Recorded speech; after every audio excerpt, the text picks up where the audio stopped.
Hello and welcome to Ring 'em Up. I am Todd. I am Ooh, we Bobby. switched This is switched Todd. Do we roles. just have like a Freaky Friday moment? I think we Um, did. yeah, go for it, big dog. All right. Well, gentlemen and ladies, welcome to the very first Ring 'em Up podcast, a Rally Towel Sports production. This is what we're calling it now. I like it. um, so why tonight? I think it's pretty clear. Game one of the World Series, Atlanta taking on Houston in the former Enron Field, aka Minute Maid Stadium. Um, First time for Atlanta being in the World Series since 1995. At that point in time, Atlanta was dominating the National League and had been for several years due to some one, probably the best trios of starters in baseball, coupled with some of the best younger talent in the National League. Um, I think it's safe to say that Atlanta has dealt with a few growing pains through the 2000s, getting into the 2010s, but the last 5 or 6 years, a team led by Freddie Freeman, Ozzie Albies, and an unfortunately injured Ronald Acuna Jr. are now taking on the probably the most popular team in the American League for the wrong reasons. Um, the Houston Astros, aka the Houston Trash Cans, aka Bang The, the Drum Slowly Astros. the whistleblowers. Um, the Snitch Kings themselves. Uh, I think it's good for Houston that they are in the World Series, um, just to prove that they didn't need to cheat to win. They got here based solely on talent this year. The American League was a little bit down in comparison to some previous years in terms of offensive and pitching production, but Houston was able to really take on the two hottest teams in the American League and move on to the World Series. So, um, yeah, I mean, I think for any baseball fan, today is um, one of the most exciting days for baseball. Right, Game one of the Fall Classic feels like the Super Bowl to me. Oh yeah, You get the opportunity to watch two teams go head to head and take the first game of the most important series of the year. Game one traditionally defines the rest of the series, and I'm really looking forward to seeing what happens tonight. I think it'll be a really good game. yeah. I mean, this is the time. I mean, baseball is an incredibly long season. Spring training starts in March. You know, and we're all the way in October, almost November. Um, but these games are the most important games ever. These games are gonna define and put somebody's names in the history books. That's So right. that's why these games are just incredibly exciting to watch. Even if your team's not in it, it's still fun to watch. You know, I feel like every time one of these series comes up, I'm always pulling for somebody. This year, I think 99% of the population outside of Houston is going to be rooting for Atlanta. I know I will. Um, Houston. The big question is Houston's pitching staff's a little beat up, but their bats are on fire. I would say Atlanta's got the upper hand with pitching. So, yeah, are we gonna see better pitching or better hitting? What's gonna show up? I think um, if if you watched the Houston Boston series, um, Houston has some of the hottest bats I've seen in the playoffs. Kyle Tucker, Jordan Alvarez, Altuve, Correa, Bregman, Yuli Gurriel, all those guys have hit the ball well through the postseason. They're not just hitting it well; Um, they're hitting it extremely hard. I mean, Altuve is having, to me, better than an MVP season. Correa is having one of the best years of his career, and then you're talking about Jordan Alvarez, one of the best young bats in baseball. having kind of an injury laden year, but turn it into what I would call a comeback player of the year performance from a shortened 2020 year. Um, and then you've got Atlanta, who um, is missing their young star in Ronald Acuna Jr. I mean, imagine the Braves with Acuna, how much of a difference that makes. How upset do you think he is right now? Like I how think, torn apart do you think he is that he's not able to play? honestly, man, I mean, you're a competitor. I'm a competitor. Imagine not being in the biggest game I would of your be team's I'd be season, devastated. right? But yeah, I mean, And the best thing he can do for his team is be a cheerleader. You know. absolutely. And Um, I think the good thing for Atlanta is they they made the acquisitions as soon as he got hurt and at the trade deadline that got them to this point.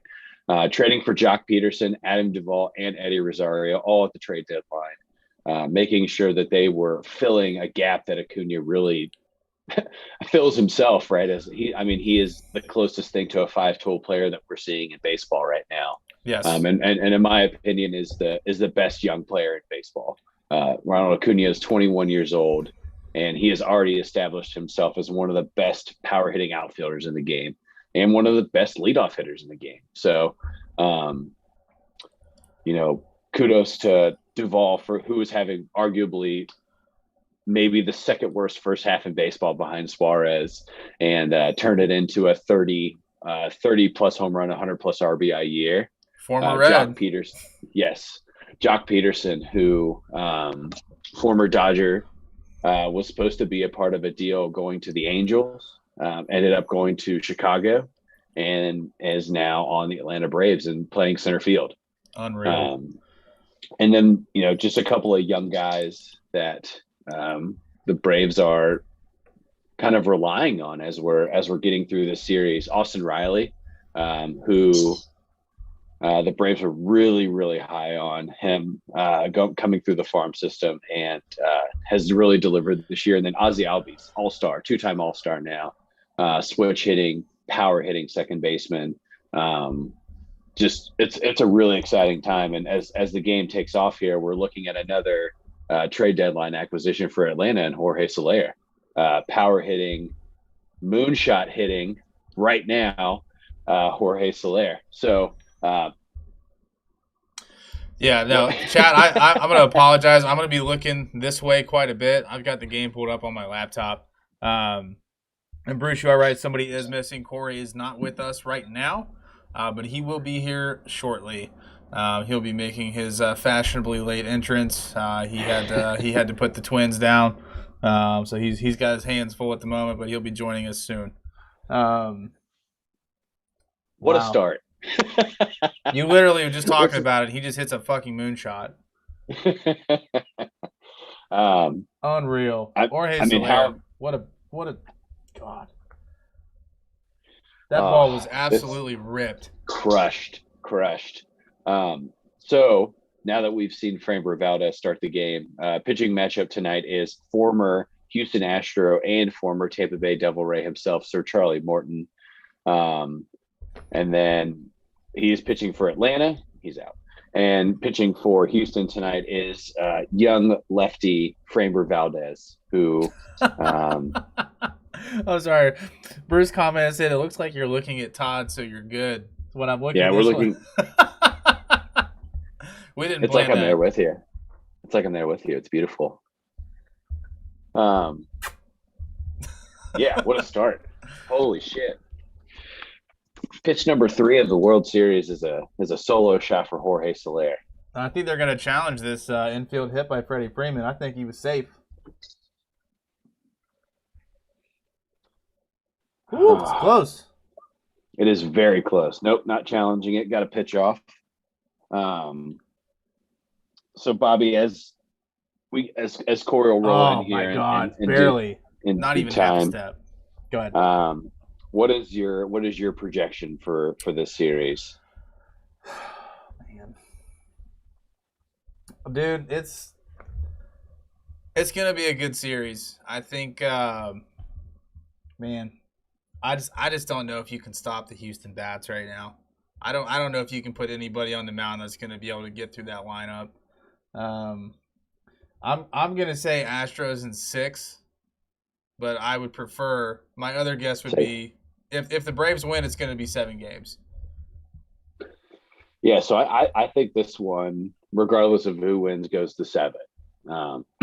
This is two very offensively even matched teams in terms of power production. And Bobby, you said it, and I agree with you. I think one of the key factors that's going to really impact who's going to take the helm of World Series champion is going to be who can slow down the home run ball. Yep. No, um, there's okay over under of 20 bombs in this series. I think over, honestly. I think I we at agree. least if we see 7 games, I think we at least see 3 home runs a night. Um, yeah, both bullpens for Atlanta and Houston are not what I would consider to be backbones for getting through the back end of a game. No. Definitely some holes in the bullpen there for both teams. So um, Atlanta is going to rely heavily on Charlie Morton and Max Fried to be able to go 5-6 innings into a game, preferably 6 to 7 innings. But you got to take a commanding lead early in this game to try to kind of toe that line and Yeah. keep the ball in your court. Absolutely. I Valdez is going to have an awfully long game if he can't find the strike zone. Yeah. So my big takeaway from watching him so far is he is missing. He has missed on every breaking ball. Yeah, he hasn't had one even close. Yeah. So I, I three think out I think count. that I think that bomb on the first at bat kind of flustered him a little bit. Yeah. It's going to take Oh, him a dude. couple innings to settle down. You can see it. Imagine, You can see it in his imagine, face. imagine your first start in the World Series and the third pitch that you throw goes 360 feet into the stands. Wow. Ball juggled at the plate. Stole second base runner in scoring position. 1 out. Whew. Yeah. So we're already seeing Framber in a little bit of trouble here. 3-0 count on Austin Riley. And Austin Riley swinging away on 3-0, hitting it into the gap. Should be a run scoring double here. Atlanta takes an early 2-0 lead. Oh, that's right. Steal a base, steal a taco. That's right. Tomorrow at Taco Bell, you get a free taco as of right now. That's right. So we are seeing Atlanta come out with scorching hot bats. Already a visit to the mound to try to calm Framber down here. I wish I would have waited until tomorrow to get Taco Bell for lunch. I didn't even think about it. That might be a pit stop for Mary and I tomorrow. There you go. Oh, where are you guys headed? Costco, Oh, which is an all day affair. I mean, you could spend hours in that store. I mean, anybody So who's if you- been to Costco, you can spend a whole if you day need there. That's right. If you need some stuff, let me know. I'll pick it up for you. Yeah, I'll think about it. I just went to Kroger and got a bunch of stuff, so that should be all right. I gotta Cool. go there tomorrow. I gotta get some food for the week. Bruce thinks we're going to kiss during this stream. We might. Stay tuned. Yeah. Atlanta looking good out the gate. Can they keep this pace?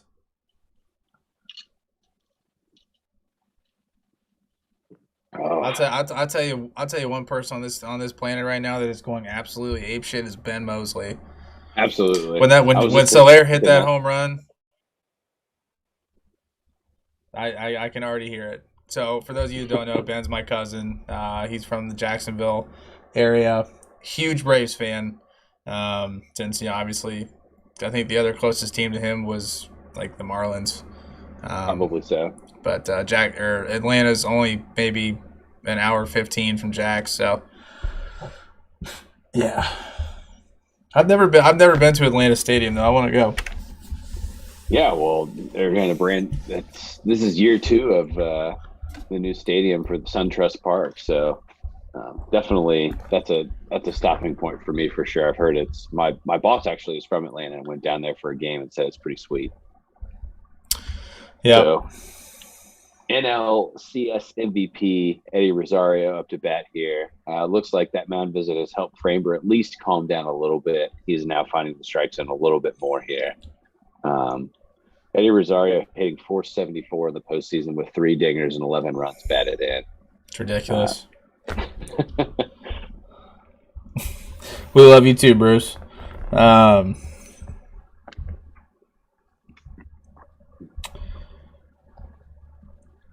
I don't know. These stats are kind of hard. I'm just gonna say that right now. It's good. Let's spark some conversation here. Once we get Sir Line to Gabe Corey in here himself. Yeah, I'll wait. We can start a little bit more I'll wait. I'll wait on that. We got a lot of fun World Series stats for you. Ooh. Wow, he got away with one there. That was close. I'm a little bit behind you. Yeah, you are. So Rosario strikes out there at a 1-2 count. Okay, so he ends up. Framber settles down. Yep. So that breaking ball, Framber's kind of go-to sweeping curveball there actually does get Rosario to bite there on the low and outside portion of the plate. So now we got 2 outs and former Cincinnati Red Adam Duvall up to the dish. See, here's the thing: you can't help him. You know, he's had a tough time finding the strike zone. You can't chase anything like that right now. You need him to get to at least 20 pitches in this inning. Make him work a little bit, get him pulled out early, get into that bullpen. If you're Atlanta, you want to get into Houston's bullpen because that's where they're not strong. Yeah, absolutely. You need Valdez to be out of here in 4 innings. That's kind of your objective. And Houston, of course, without their ace Justin Verlander for the season, with some elbow issues requiring some season-ending surgery early on in the year. So really now you're talking about they're going to have to go to Greinke or McCullers if they're going to delay another starter to try to kind of eat up some innings here because Presley is really their go-to in the bullpen, and you can only use him so much. Right. Yeah, I mean, this is going to be a good series. A lot of offense. I think that's kind of par for the course for baseball. Is offense kind of leads to victory right now. Pitching isn't quite as hitting has superseded pitching in terms of mattering in a game. Adam Duvall, this is a great stat. Bases empty, hitting the .175. Runners on, 291. Runners on scoring position, 2 outs. He's hitting almost 400. Yep. That's clutch himself. Yes. Yeah, I mean that's what you want. Also, another good stat here. First leadoff home run in Game 1 in World Series history was hit by Jorge Soler tonight. And you guys just saw it. Ooh. Sir Line to Game himself will be joining us very, very soon. Fantastic. Looking forward to it. There he is. Going on. What's up, buddy? The crew's all here. Apologies for my late but beautiful entrance, obviously. And I tell you what, turning on this game, I couldn't be happier. I kind of figured that's Did you get to see the first part, or did you catch up? I haven't seen anything yet. I just turned it on, top of the first, just turned it on. Jorge Soler, third pitch of the game, bomb. 1-0 Looks Atlanta. like we got another one. Oh, am I ahead of you again? Yeah. You are. In baseball, it's not a home run. And then so Jorge Soler hits a leadoff home run, and then Jose Albies gets basically a swinging bunt single, steals second. Austin Riley hits a 3-0 count double, scoring Albies. So 2-0 quickly on the Houston trash cans. I mean Astros. I'm sorry. Love it. Houston Astros. Ooh, he almost gave up another one there. He did. No, that ball was hit extremely hard by Soler. Yeah, it was a rocket. It was immediately out. All right, who's your pre-series MVP going into the series for each team?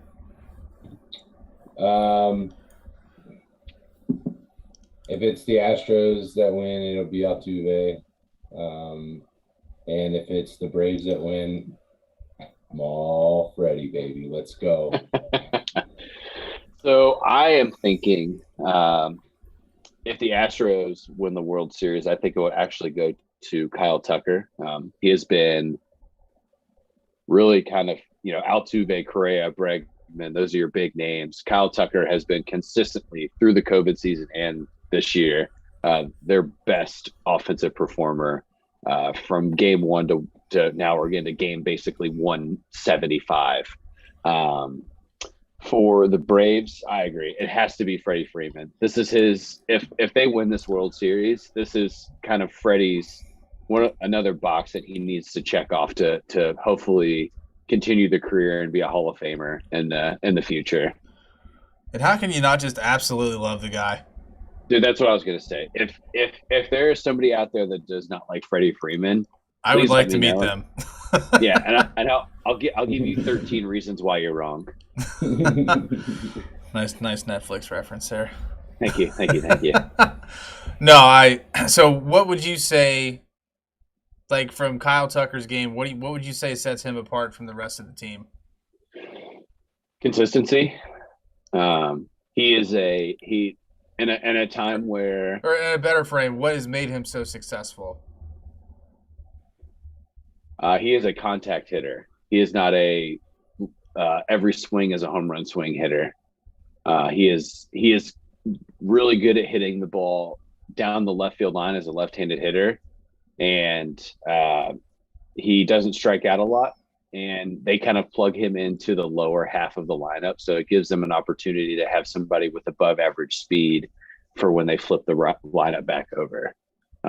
I haven't seen where they're batting him tonight. Yeah, they're batting him 6th tonight in front of Gurriel behind Correa. So giving him the opportunity to have probably at least one person on base when he comes up, and then having somebody behind him in McCormick to hopefully knock him in.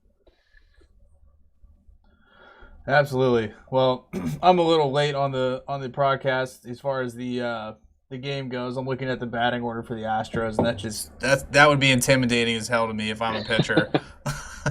Yeah, they're loaded from top to bottom. I mean, what's the game plan if you're stepping on the mound right now as Charlie Morton? I think you got to come at them. You cannot start this series being intimidated by these bats. You can't, or else it'll set you back the whole way. At least that's just my opinion. That's my general opinion on most pitching strategy in general. You're here for a reason, and that reason is because you can score runs and you can play defense and you can pitch. You don't get to the World Series unless you can do all of those things. At least unless it's a fluke year. So do what got you here: pitch and score runs. Go at them. Yeah, and I think the big advantage for Atlanta is having a veteran on the bump in Charlie Morton. Charlie Morton has been here multiple times, right? Charlie Morton has seen the World Series, been the starter in key games, come out of the bullpen in key games. I believe he has also won multiple Game 7s, if I'm not mistaken. So, yeah, that's a guy that's been there through some tough times for multiple teams, and he is a part of that World Series team for the Astros in 2017. So he knows this lineup a little bit better than. And just an absolutely dirty. What is this? Is a curveball coming out? Yeah, it's a dirty curveball, backdoor curveball coming in here, and just nasty. Yeah, just nasty. Ooh, just disgusting. I think he throws a curveball here. You're that far behind? Yeah. I waited till the replay started before I started announcing. Yeah, I'm on that I'm on that toaster TV connection. Man. No, it's just I stream it. I don't have actual cable, so you can chip in for the cable bill. I'll give you the login. Shit, it's probably cheaper than what I'm using. So yeah, that's huge to sit Altuve down on strikes. That just sets the tone right there. And then Michael Brantley immediately comes back with a single, first pitch he sees. So 1 runner on for Sir Charlie Morton himself. Through the shift. Yep. Brantley, another acquisition during this offseason here for Houston, coming from the Cleveland Guardians now. Since their season is over, we do have to start calling them the Guardians. Damn it. Kind of like the Washington football team. I'm probably going to drop an I word here or there just out of habit. See what we got tonight out in the old. I brought my lunch pail again. Coming to work. Attaboy. There you go. What Mama packed in the lunch bag here today. Could you imagine going to school and you just pop it open and there's just a couple sweet dad pops in there? Trade my banana for your snack pack. Tonight, we are working with another Rhinegeist, the last of the Rhinegeist. I have 6 of these. This is the last of the care package, Eric, if you're watching. This is the Cloud Harvest 06. This is an unfiltered, juicy IPA. I'm looking forward to it. I love the juicy IPAs. I actually don't like those juicy IPAs. Sounds fresh. That was a good one. Oh, it smells citrusy and tropical, because the impending doom that is a Michigan winter is slowly creeping in among us. Yeah, we had our first sub 40-degree morning here in Columbus, Ohio as well. Yeah, it Woke sucked. up with frost on the car the other day. That was awesome. Nah. My car will never leave the garage. It's looking like I'm looking at job postings in Tampa and stuff like that about this time every year. No income tax sounds pretty good right about now. Just admit. No, go ahead. So would you prefer the outrageous heat of Florida or deal with the winters of Michigan? I think I would prefer the heat, to be honest with you. Really? Yeah, as long as I have air conditioning, doesn't bother me. I agree. I'll take hot over cold any day of the week. Yeah. I don't know, man. I I just like would being rather outside. You know what I mean? I like being outside a lot, and I can be outside in the heat. It doesn't bother me. Particularly, you're pretty close to some water, whether that's a pool or whether that's The ocean. the ocean. There's also a lot of inland lakes in Florida, so you can Gotta watch out for the watch out gators, them though. Gators. Yeah, exactly. I just don't like the idea of walking on asphalt and my shoes just sticking because it's so hot. Because that happens down there. I would much rather but drive it's through. not Phoenix. Like, it's not like. I know, but still, yeah, but that's worse. It's humidity. It's humidity. Yeah. I don't know. I would prefer the snowy winters. I like making snow angels on my Don't even downtime. fucking say to me you like seasons. I don't even want to hear that. I like seasons. I do. Deal with it. Get over it. Fine. Winter's my season, buddy. Hey, Get over it. Just the stream says we're playing Call of Duty. I X'd that out, Oh, okay. but it might still be there. That's what happens when I go live right after playing Call of Duty. Sometimes it doesn't go away. Yeah, that'll happen. I mean, that will happen. Technically we are doing our Call of Duty, right? This is the Call of Duty. Yeah, exactly. Wow. Being here tonight. World Series. It's here. Yeah, welcome to the page. For those of you just joining us, it's the first broadcast on our Ring 'em Up page on Facebook. We are currently live on YouTube as well. Facebook has been having some issues lately, so if you do have any trouble, please go check out our page on YouTube. We're sitting here watching the game and just talking, so if you guys have any questions, please fire them at us. We're going to get in some fun World Series stats here shortly. And Corey, just World Series stuff. I'm excited. What? Just to warn you, he prematurely even told me that these were going to be very challenging questions, mostly old old timey stats. I'm fucked forwards to Tuesday. So you're going to hear me throw out some names that are pure Hail Marys. Can't wait. Me too. You're gonna hear a lot of Chipper Jones. You're gonna hear a lot of Greg Maddux. Those are the names I'm just gonna be throwing out there. So just purely '90s Braves, actually. I like it. I like it. All I want right. to hear at least one Walt Weiss answer. That's my You goal know, tonight. And going here in this first inning with Morton looking at 15 pitches now, I know I'm a little bit ahead of you guys.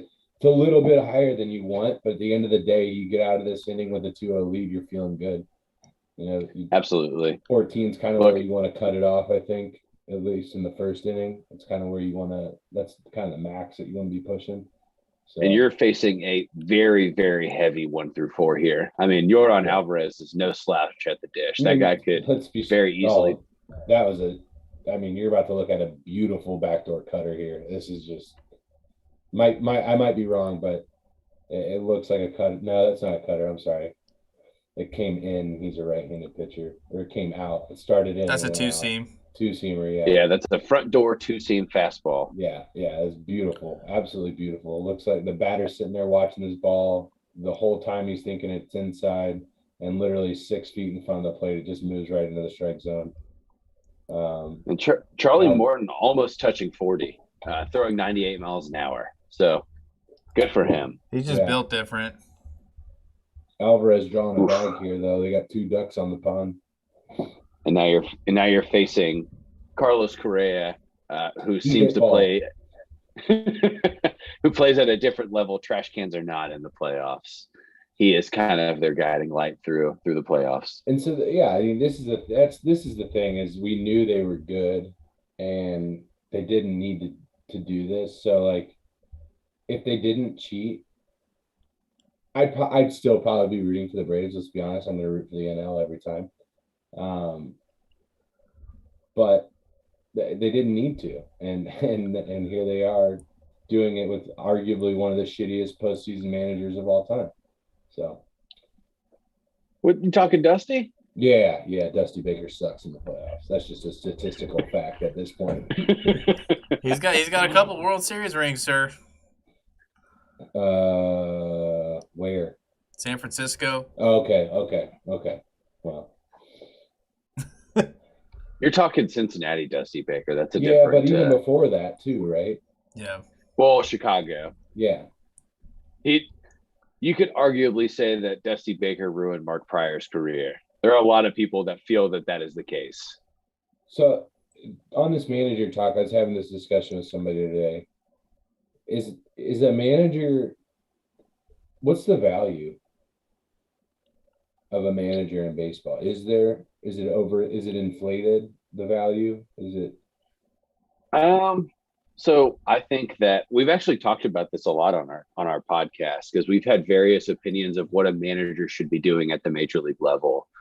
In my opinion, a manager for a professional baseball team or a major league baseball team is honestly just kind of like a mediator between the front office and the team itself, right? So if somebody is dissatisfied, say in their contract, the manager can has an easier opportunity to have the difficult conversation with the player than the general manager does, right? Because at least the managers in the trenches with the players wearing the uniform, whereas the general managers, they're sitting in the press box, drinking Michelob Ultras and eating catered in cuisine.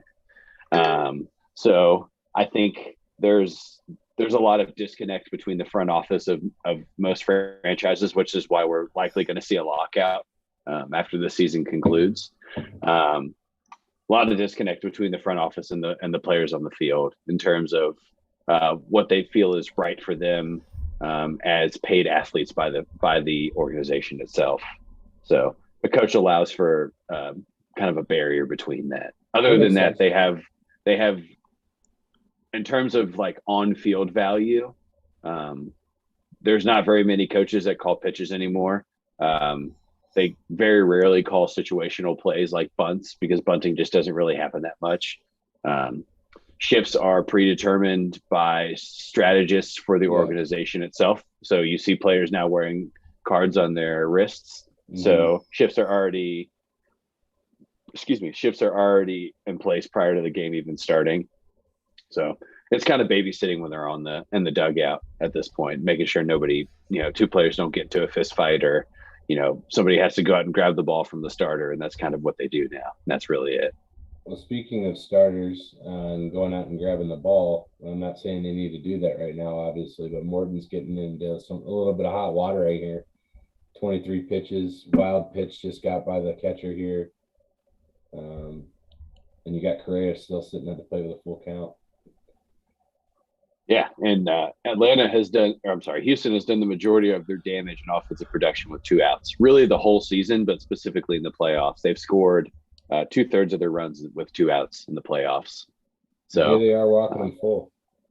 Yeah, so bad spot for Charlie Morton. So we've seen both starters have a really tough time, and now we're going to see the guy that I've kind of touted as the underlying leader for the Astros, Kyle Tucker, come to the plate here. That is not the guy you want coming up to the plate with bases loaded. I absolutely adore these camera angles that we're getting for the World Series.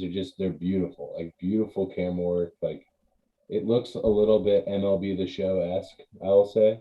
Just these 4K cameras that they're bringing in. But I will say, I don't know the measurements of Houston's stadium. I don't know. When they zoom out, it looks like a Little League ballpark.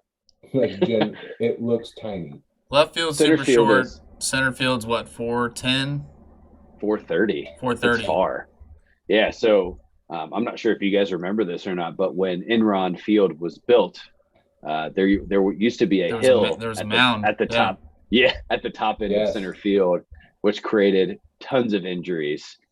So when Enron, fucking thing to do. Yeah. Yes. So it's not a mini golf course. It's a professional baseball stadium. And that was kind of it felt video game-ish to put that in there. Career with the bases loaded here. Kyle Tucker hitting 393. That's a career stat. Yep.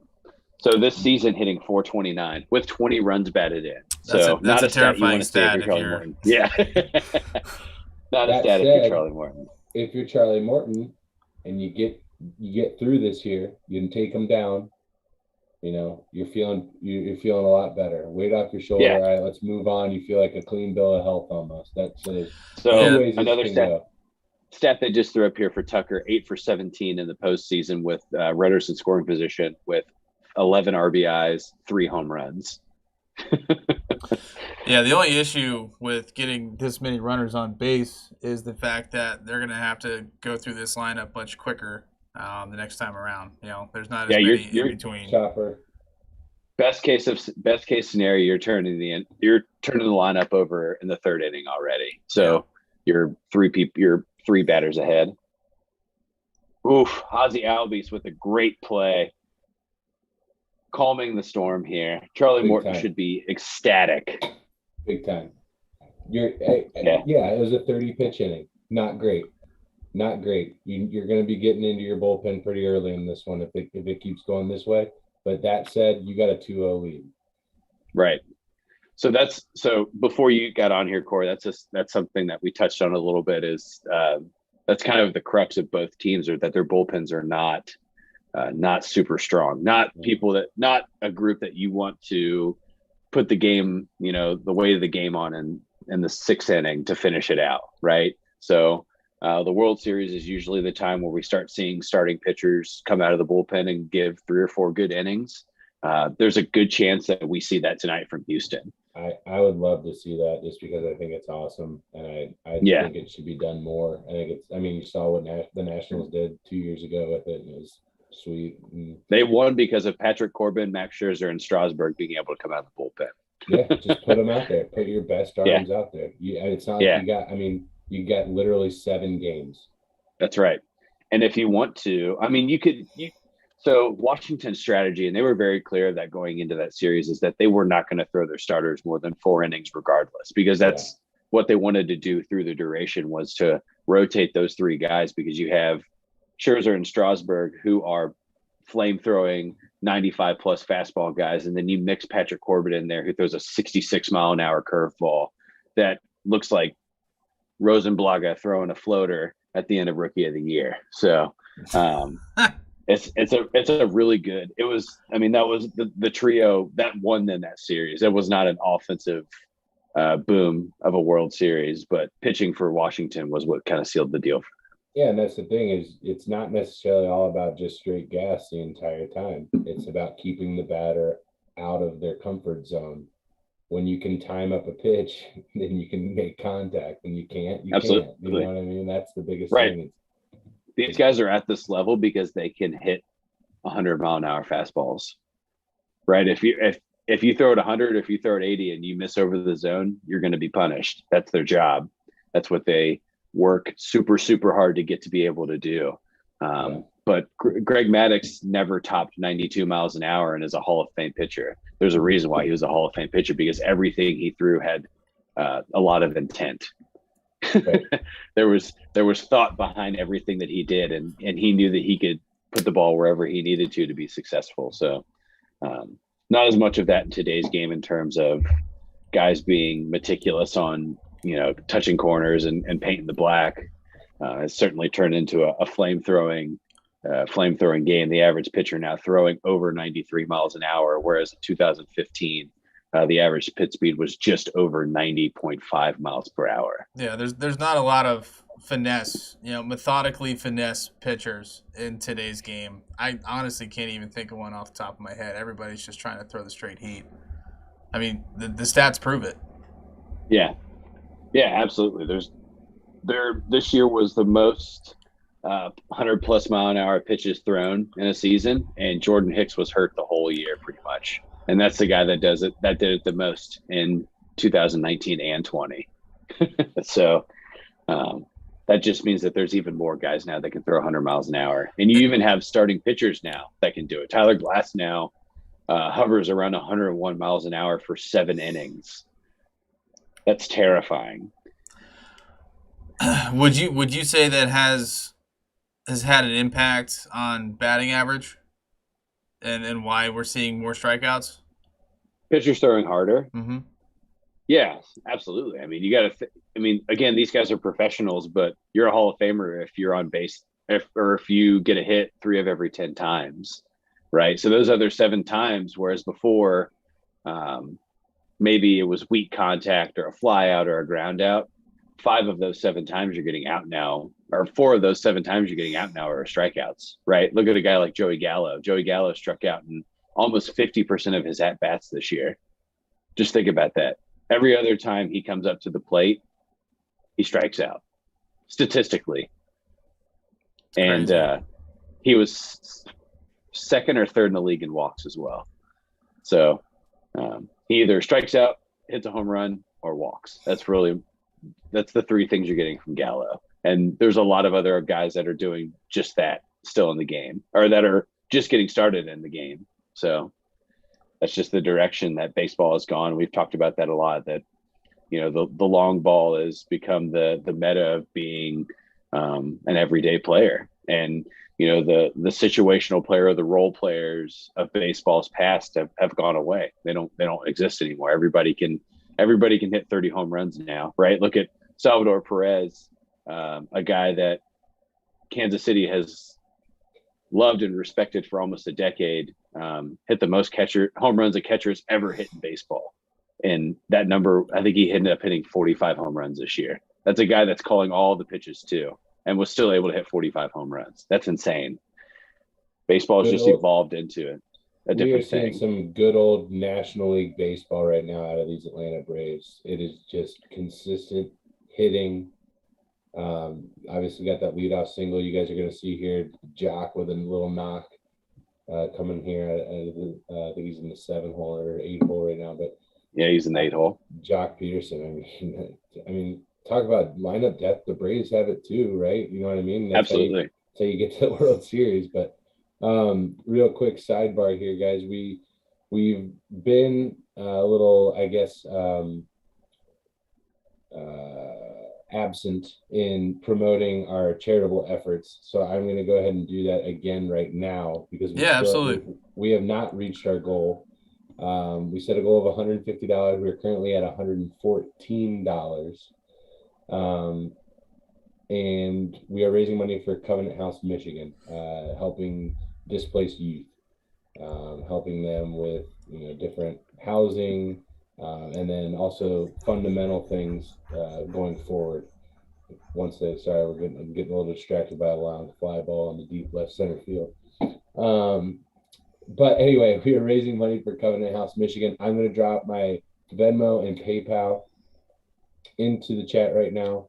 Whatever you're comfortable donating, if you're comfortable donating, please feel free to do so. Todd, Bobby, myself, we have all made the pledge that we will match all of us individually. So a triple match on every dollar that you donate. And again, if it's just $1, even if it's just $1, every little bit helps get us to that goal. On Line to Gain, we have donated to the Epilepsy Foundation. We have donated to the Wounded Warrior Project. And now we are going to be donating to Covenant House, Michigan. The rule of thumb is if you are our top donor, you get to pick the next charity. As of right now, Mr. Charlie Lehman has that honor. If somebody wants to upseed him or beat his donation, feel free. Yeah, we appreciate everyone wrapping their arms around these efforts that we have. Yeah, definitely. And just to recap, Dansby Swanson just missed that. I mean, just missed that. Yeah. If that ball's the left field, that is out of the stadium. Yep. And then we're seeing from Jorge Soler, productive out there, bad base running by Jock Peterson. Also, you could call it good base running because it distracted Carlos Correa from trying to make a play at home there. But I think that d'Arnaud was going to score no matter what. So yeah, I think he's going to third there every single time. But yeah. But I mean, like I said, literally moments ago, good old NL baseball is what we're seeing right now out of the Braves. Yeah. Just smacking the ball around the park and moving the guys around. Todd, I disagree with you, man. I think that's a good heads-up play by Jock Peterson because he was only halfway down the line when Correa got that ball. I think it's possible there could have been an out there at home. No, I think Correa's deep enough in the hole there at shortstop. d'Arnaud made an immediate break. Maybe it's a close play at home, but I still think he's in there. Well, we'll never know. We'll never know. That's right. Framber Valdez 0-2 on Freddie Freeman quickly here, peppering him with low and outside fastballs, which is very surprising because that is Freddie's favorite pitch. I actually read a really good article about Freddie Freeman before we started the podcast tonight, gentlemen. If I could share a few quips from that. Please do. So when Freddie Freeman was in high school, after every practice and every game, everybody would leave the field in California where he went to high school, and his dad would get off of work and he would hit 120 pitches after every game, every practice. 40 were to left field, 40 were to center field, and the last 40 were hit to wherever his dad threw them to him, right? So he threw them inside, turn on it, low and away, hit it to left field. Freddie Freeman's warm-up prior to a game or batting practice prior to a game is 40 pitches, all of them low and away, and he hits them to the same exact spot, 2 feet, not basically 9 feet in the air above the shortstop's head. And he'll do that for every single batting practice. He has said that he has never taught himself how to pull the ball to right field. That is just his natural swing. Is able to move the ball that far to the right on its own. He has never worked on being a pull hitter. He has always worked on being able to cover the zone and hit that low and away fastball over the shortstop's head, which if you watch Freddie Freeman, he is notorious for beating the shift time in, time out. So it's good to hear a player in baseball now who is always played on a shift, still working on his game and being good at being a hitter. I think we don't hear that a lot. We don't hear about guys working on being a hitter, and Freeman still does that. Yeah, and I mean, just think if he actually gets a hold of one. I mean, typically left field is the shortest field in, I would say, a majority of the ballparks. I don't have the numbers on it, but Traditionally speaking, ballparks are built for right-handed hitters because majority of the or MLB is right-handed. That's Dish, at least in my opinion. I don't know what you guys think about that. I think that new stadiums have been built to have short poles on each side of the field. Yeah. Not, Great American is a really good example of that. That is a hitter-friendly park, really all around, but especially if you are a pull-heavy hitter, you do just fine in Great American. That's why Jay Bruce was so successful as a Red. And same for Adam Dunn. Oh, yeah. We're seeing Framber Valdez get into a little bit more trouble there. He had Freddie Freeman 0-2 and lost him on 4 straight fastballs. That plate discipline is unbelievable. So now you've already turned your lineup over already in the second inning here if you're the Braves. Yeah. Obviously, same thing goes for Valdez here.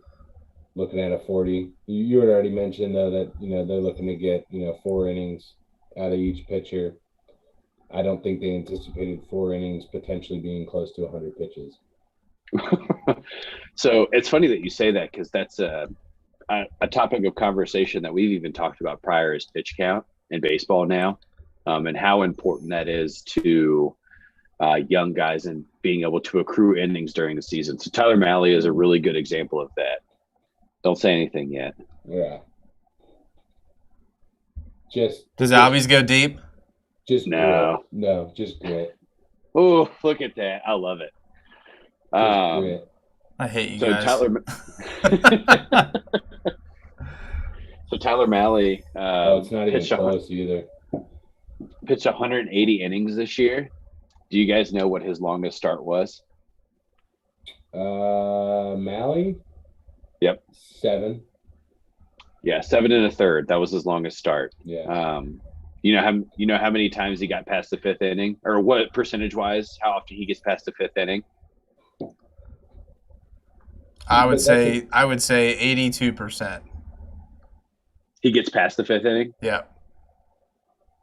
It's actually like 20. It's like 27%. Because Mahle really? I think Mahle had a good season. So he did. So if you look at Mahle in terms of WAR and B-WAR, which is basically a pitching statistic for WAR, he was one of the best pitchers he was actually the best pitchers for the Reds statistically this year. But on average, he throws 27 pitches an inning because he is a strikeout pitcher, right? And in order to be a strikeout pitcher with the pitches that he throws, you have to work deep into counts. So Mahle averaged 8 strikeouts a game, 27 pitches an inning. So you're talking about into the 5th inning, you're already pretty much at 100 pitches. So not saying that's necessarily a bad thing, but that is, as we continue with young pitchers getting into baseball, that is going to be the trajectory of them, right? We're not going to see 230 inning guys anymore. I think that's perfect. That's exactly So the problem that comes with that, though, is that a lot of teams haven't prepared for that type of pitcher yet in terms of preparing their bullpen. One team that has, and that we've seen them continue to be successful, is Tampa Bay, right? So Tampa Bay has built their pitching rotation from starter to closer to be able to throw 3 innings, right? That's all they really expect. They have 3 starters, 4 starters when Glasnow is healthy. And then everybody else there's not really a defined role within that rotation. So a lot of teams struggle because they rely on a starting pitcher to get 6 or 7 innings into a game because that's always been the case. And pitchers just aren't built that way anymore, right? Because you want to hold these guys roughly to 100 to 110 pitch count a game for them to pitch in 5 games from now. And a lot of guys are beating that pitch limit at the end of the 5th inning because they also have 10 strikeouts and they're working, say they face 22 batters, they're working 16 of them into past a 2-2 count. So, that number starts getting kind of muddled because WAR is wins above replacement, which is, if you're John Means on Baltimore, your WAR is really high because you're the next guy that's lined up behind you is 20% as good as you. But if you look at some of like the better pitchers in baseball, like a Randy Johnson or a Greg Maddux or a Pedro Martinez, those guys' WARs in their prime was well over 50, solely because they were able to pitch every game into the 7th or 8th inning. Because even as a strikeout pitcher, they threw 4 pitches per batter. So we just don't see that anymore. So that the pitching position in baseball is going to change a lot in the next 2 to 3 years. And we're going to see more teams go to the opener rather than having a firm rotation. That's my projection, but that's just the way baseball has changed in the last 2 or 3 years. So you're saying then that you're going to see the opener run out there every day? Yeah, I think you're going to see certain teams 4 out of 5 games are going to throw a guy that can throw 2 or 3 innings and not 5 or 6 innings. That's awesome. Yeah, I think so. In terms of strategy, a hitter has a better chance of getting on base the second time than the first time, and then the third time it doubles from the second time. So if you can throw 4 pitchers right through a 9-inning game and each one throws 2 innings, technically nobody should see anybody more than once. And if you have the right mix of people that you can get into a game and keep hitters off balance as the strikeout rate goes up, in theory, you should be more successful. So that brings another interesting question, and that we may never, when that does happen, we might never see a no-hitter again. Well, we'd see combined. Yeah, but so you're saying from one single person? Yeah, it's not the same. No, it's different, right? No one gives a fuck when it's like the Padres threw a no-hitter. You know what I mean? No one cares. We want to hear about one dude going the distance. You know what I mean? Right. Yeah. No, that's fair. I think that if you're watching baseball and you're watching pitchers' contracts, the time frame of their contracts has gotten shorter and shorter. The 10, 11, 12-year deals of, Verlander are a thing of the past. Pitchers are now going for the 3-year deal, because that first 2 years they front load that contract and get so much money that by the 3rd year, if the game has changed, it doesn't really matter to them, right? They've made 80% of their contract already. Trevor Bauer did that with Los Angeles. Mm-hmm. He signed a 3-year contract, roughly $80 million. We'll call it $85 million. By the end of year 2, he will have earned $68 million of that $85 million, and the majority of that is guaranteed. So, outside of things that have happened with him, but it's crazy to think about, like, the business side of baseball and how that's going to change, because now we're going to see position players get even bigger contracts than they had before, because relievers they're going to have to spread that wealth out around between 15 pitchers instead of 5 starters and your league minimum 2 or 3 relievers that just make the roster right before, at the end of spring training, and then your big closer that you're paying $5 or $6 million a year. So you're going to have to start paying those guys a little bit more. Yeah. So to Corey's point about not seeing anybody go the distance, so a couple parts of this question. The first part, do you see fan interest going down because of this? And 2, if so, do you see the MLB implementing a rule that you can't have a starter or like an opener? An opener. I think I was kind of leaning towards that too, because right now what you're talking about pitchers being more effective, and what we're seeing right now is that pitchers are more effective than they ever been. It's harder to hit a baseball now than it has ever been to hit a baseball. And that's simply because, you guys have talked about it on here before. It's simply because of all the development, the training, and everything for pitching is, a decade ahead. Science. It's science in sports is what, or science in baseball has changed pitching. So to Bobby's point, yeah, I think that could be, catastrophic potentially for the sport in general in terms of viewership. The TV money is still going to be there, but in terms of like young fans, it's going to take the Otanis, who we just saw, he just got an award for, historic achievement award from Satan himself. And, and He who will not be That's what named. it's going to take. That's what it's going to take. It's baseball.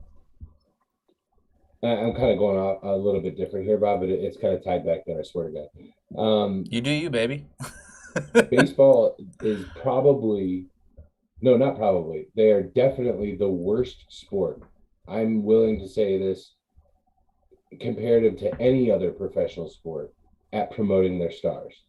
They're awful at it. They're absolutely miserable at promoting their stars. The WNBA does better. MLS, no, probably not the MLS. Major League Baseball does better than the MLS, but good fucking job. They they do a horrible job of promoting the guys that are exciting to watch, and it's really only the big baseball fans that really know who these guys are. Let's just draw some comparisons. Like every single person, you don't have to watch football. Every single person knows who Tom Brady is. They know who Aaron Sure. Rodgers is.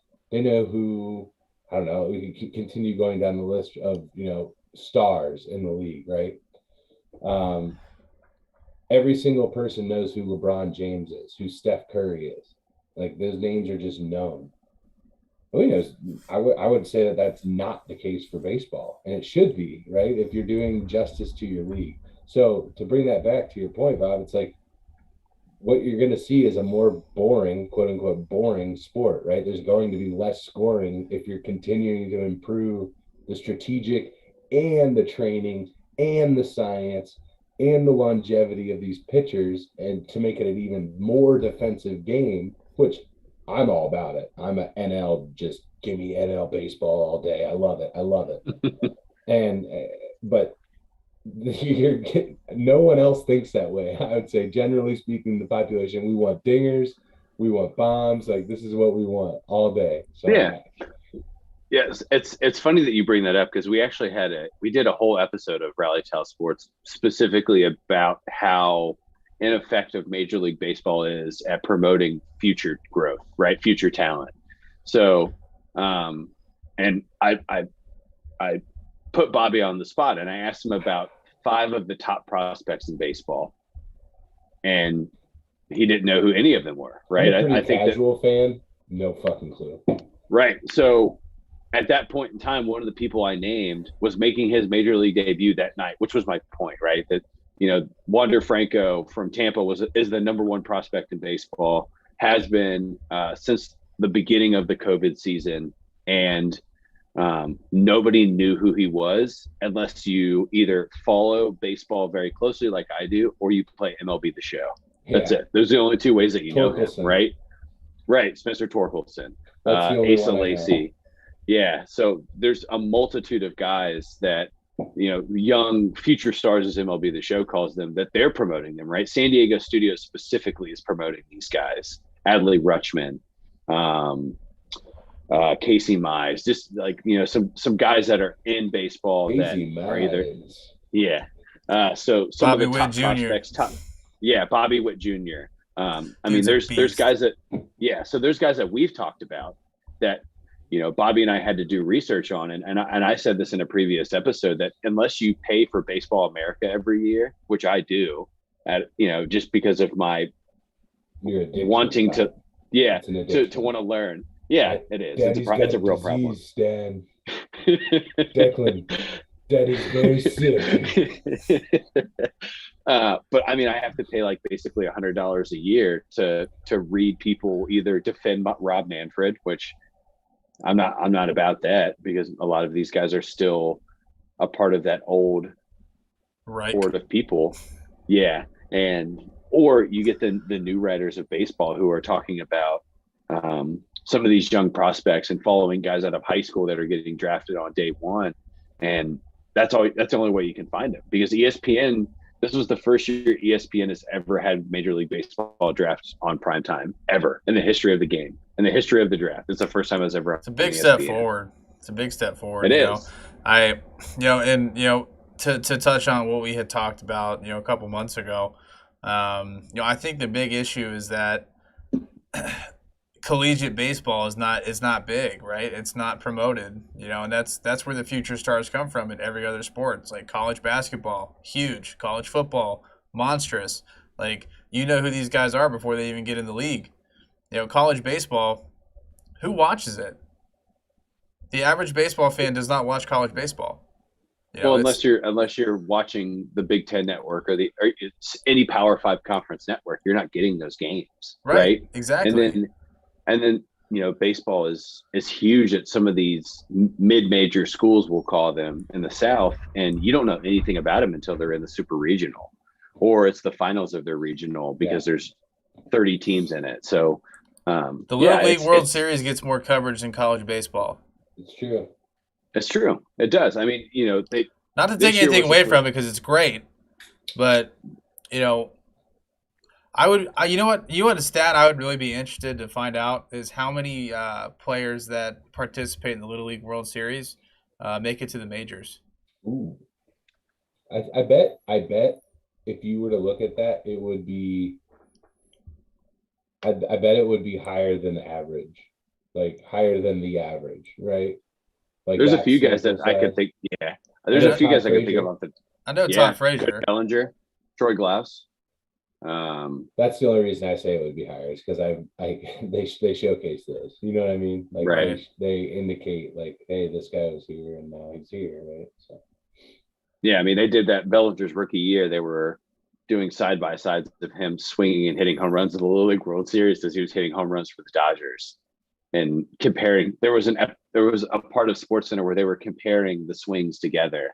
So you're watching 12-year-old Cody Bellinger and 21-year-old Cody Bellinger swing at a 95 and a 45 mile an hour fastball at the same time. And it was hilarious. A little bit from when you just a little bit. Yeah, but it's I don't know. I think that in its own right, the Little League World Series is good for. It's good, it gives a 12-year-old an opportunity to play on a national platform. Which all of us something everyone can relate to. We can relate to right. Little League baseball, right? A lot of most kids, most boys play Little League baseball. Real quick comment here, just back to the World Series, top of the third, Braves up 3-0. Valdez got trotted back out for the third. They had somebody warming up in the bullpen in the top of the second. Valdez got out of there. He's back in, gives up a leadoff single again. To NLCS MVP Eddie Rosario. Also, after getting to a 3-2 count, just absolutely devastating.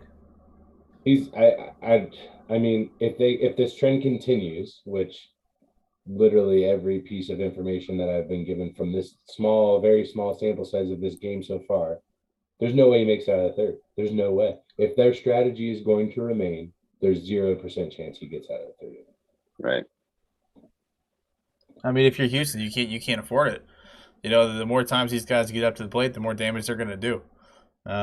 Especially with Valdez not being able to hit the strike zone very well up to this point. Yeah.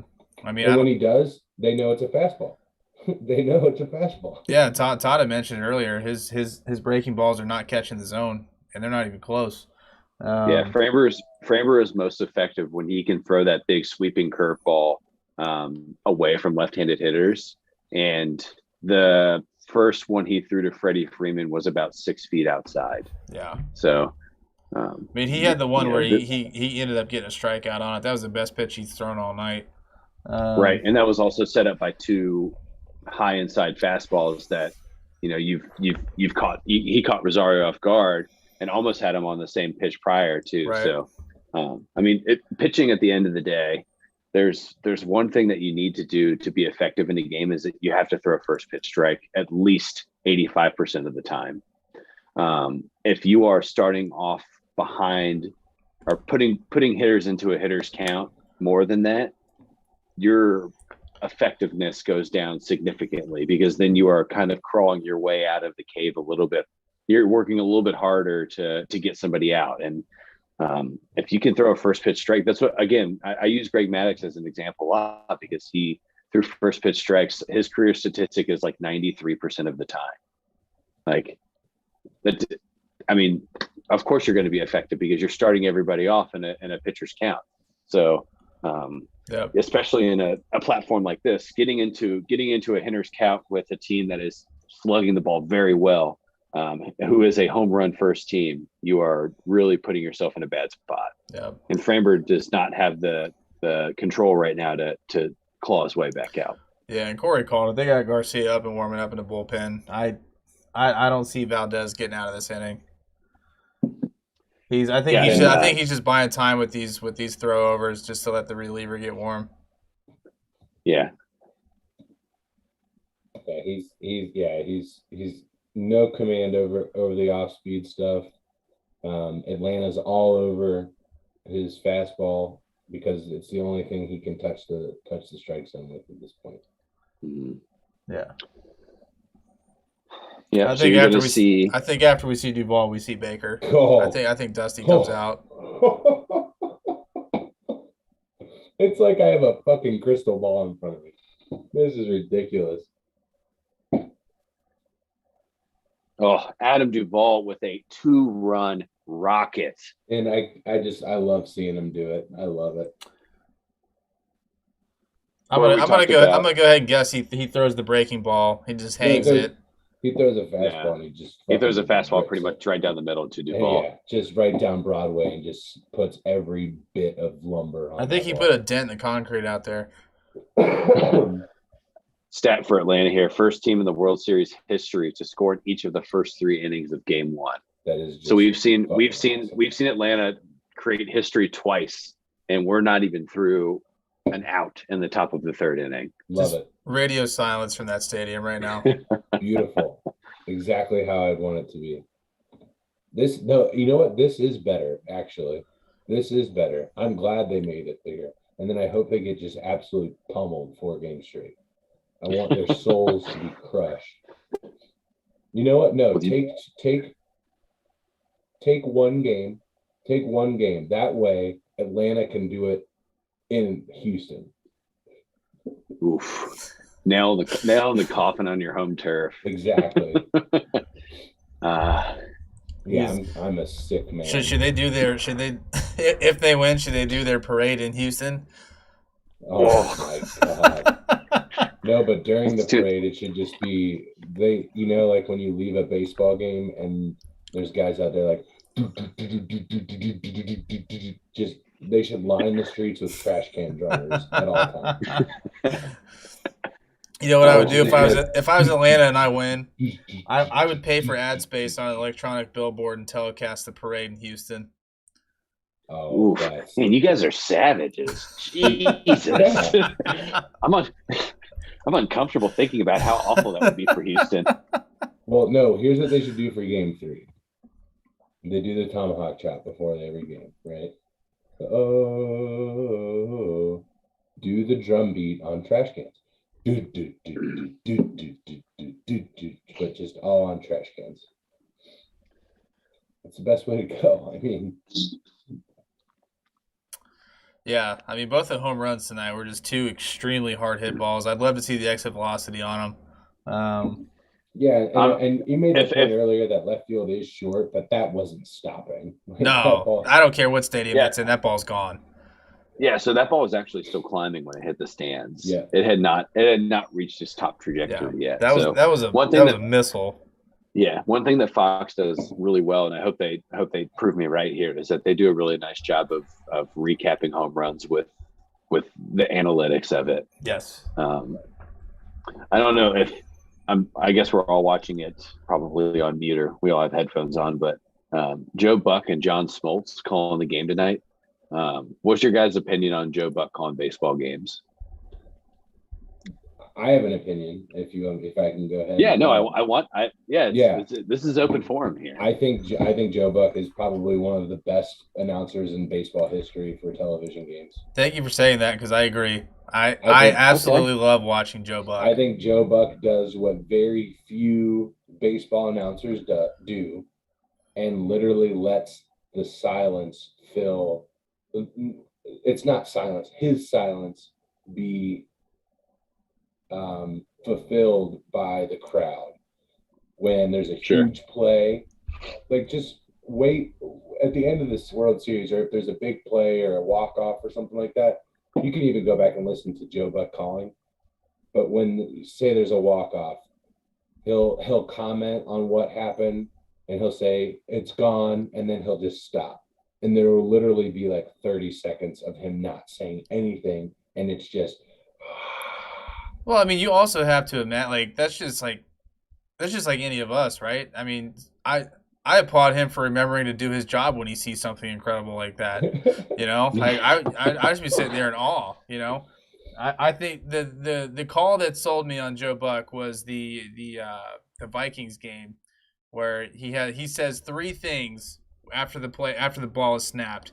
He says sideline, Diggs, touchdown, and then the stadium just erupts. I don't know if you guys the Twin City Miracle or whatever it was against the Saints, the NFC Championship game. Yeah, just that's one of the best calls in the history of time. And that's what I mean with Joe Buck. He's a minimalist, but yet because it's so not powerful. about, he understands it's not about what I'm saying. I just got chills. Sure. It's about what you're seeing on the field and his tone and just his delivery and just a couple of words is all he really needs. He is the rosemary on top of the dish. He is the basil that you add. You know, he's just the few sprigs of green that go on top of the dish.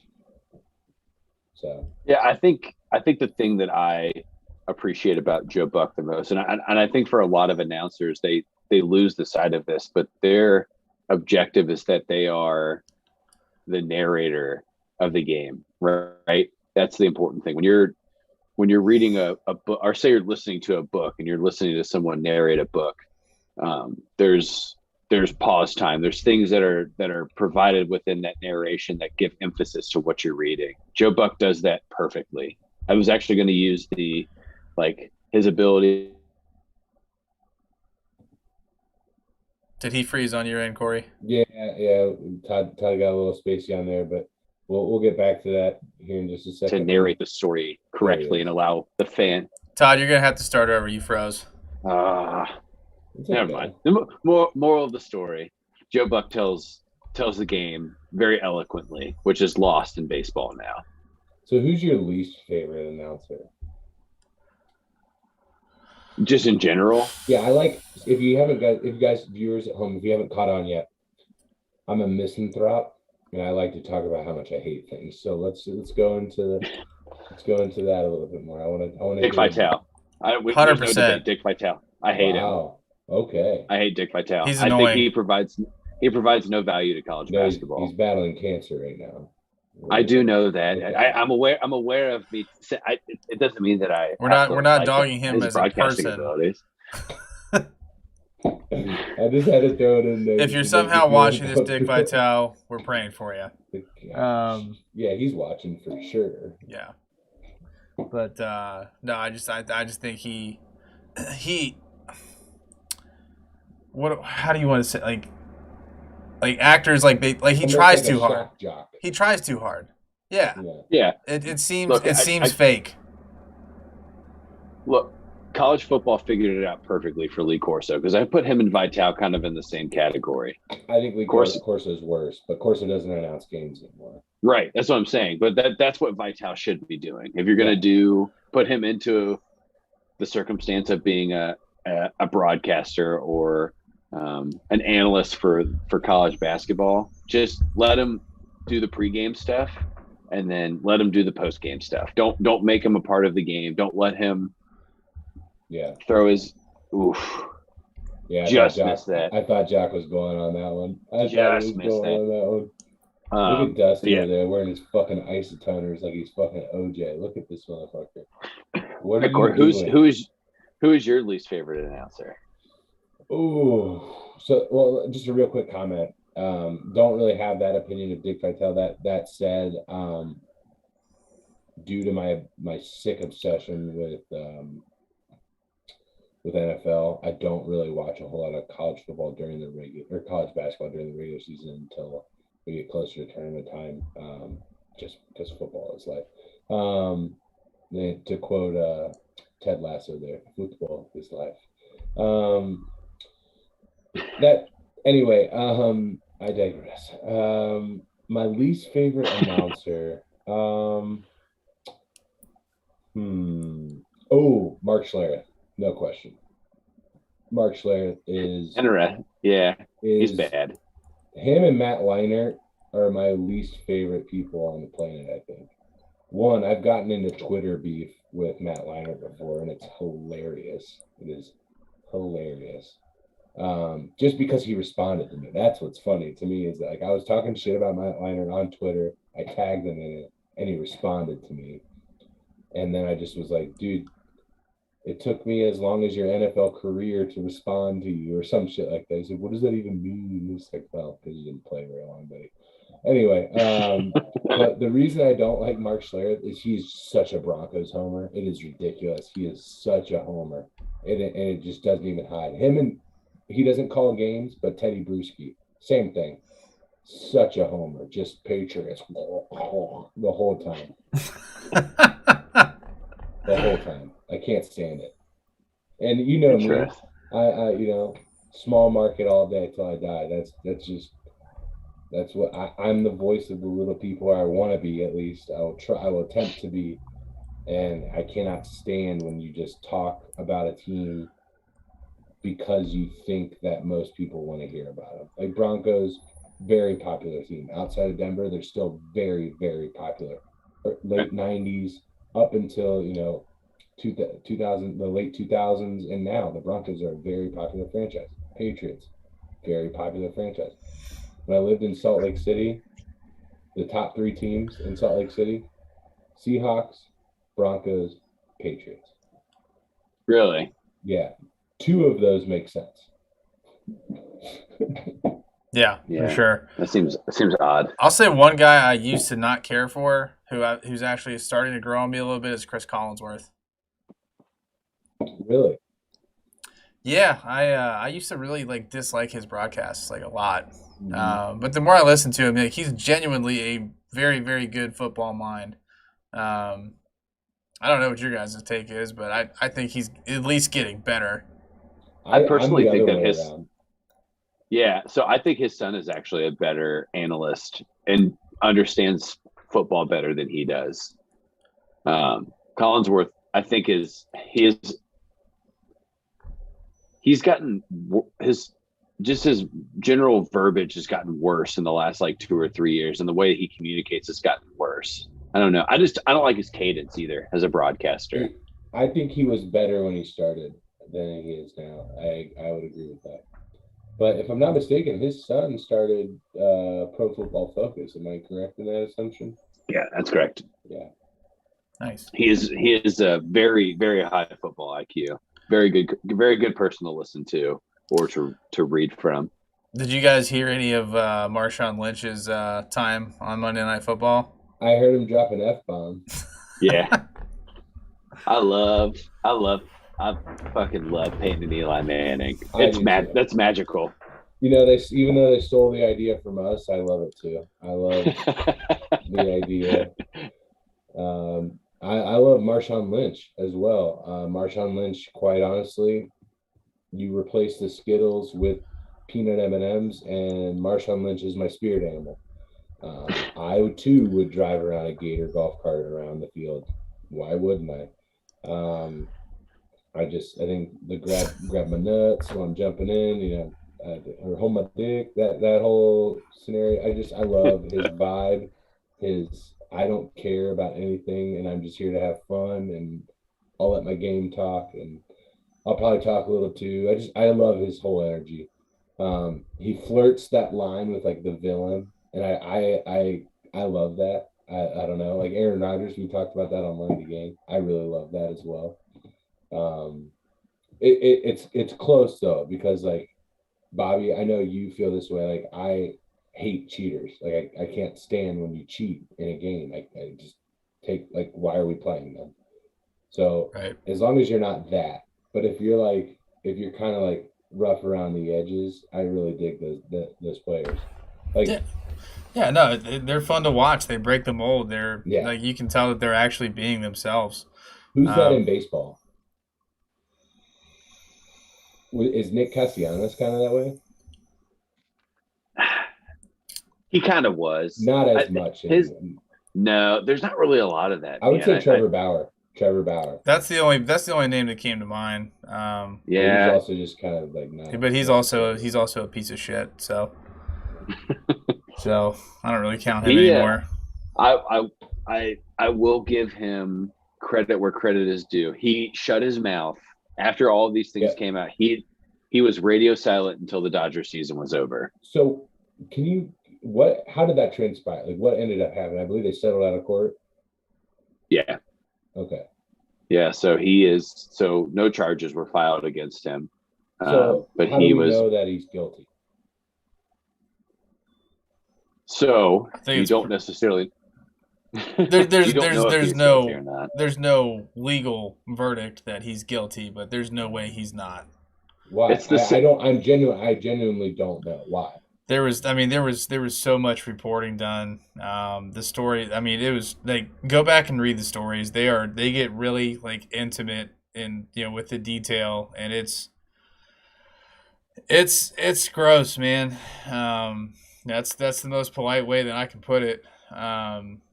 It's not anything that I could ever fathom a human doing to another human. Can anyone give me the spark notes? Like, you don't need to tell me exactly what happened, but like, can you give me like? Basically, just like rough sex times a million. Right, and he would like beat her up and stuff like that. That's like knock her out, and then she would come back to, and he was sodomizing her. Like, okay, like that's sexual assault. Yeah, that's on another level. Yeah, that's another level of gross. Yeah. Yeah. So that's where we'll leave that. But yeah, I would imagine she probably doesn't have to work for the rest of her life. No, I can't tell you how happy I am that the Atlanta Braves are sticking it to Houston. Granted, it's the bottom of the third. There's still a lot of ball game left. God, Altuve is like, I don't understand how he hits the ball so far, being as small as he is. He has some of the fastest hands I've ever seen a hitter have. It's all bat speed. Yeah.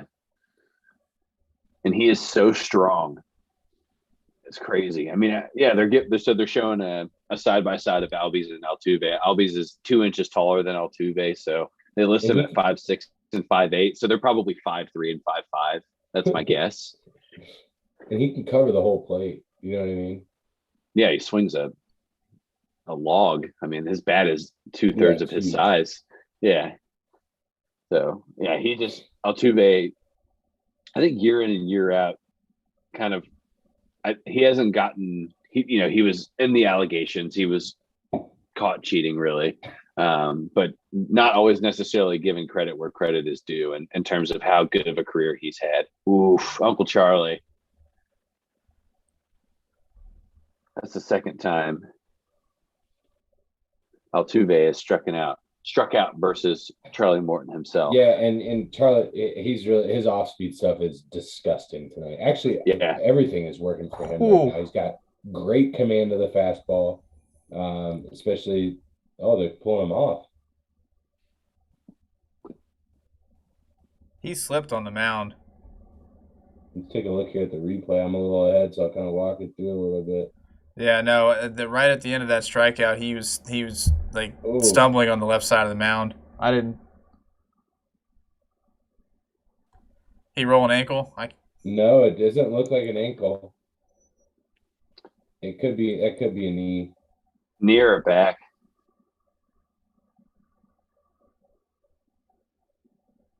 Oof. Yeah, he wasn't limping. And he knew right then. He's like, yep, I'm done. Oh, it is an ankle. It is an ankle, Bob. Ankle. Yeah, he knew right then. He's like, "Yep, I'm done." It's his left ankle looked like his right ankle. It's his right ankle, actually. Oh, was it? Yep. Yeah. It's not his lead foot. Yeah, but that's his follow through there. That's the power leg, though. Yeah, that's your power. Yeah, but I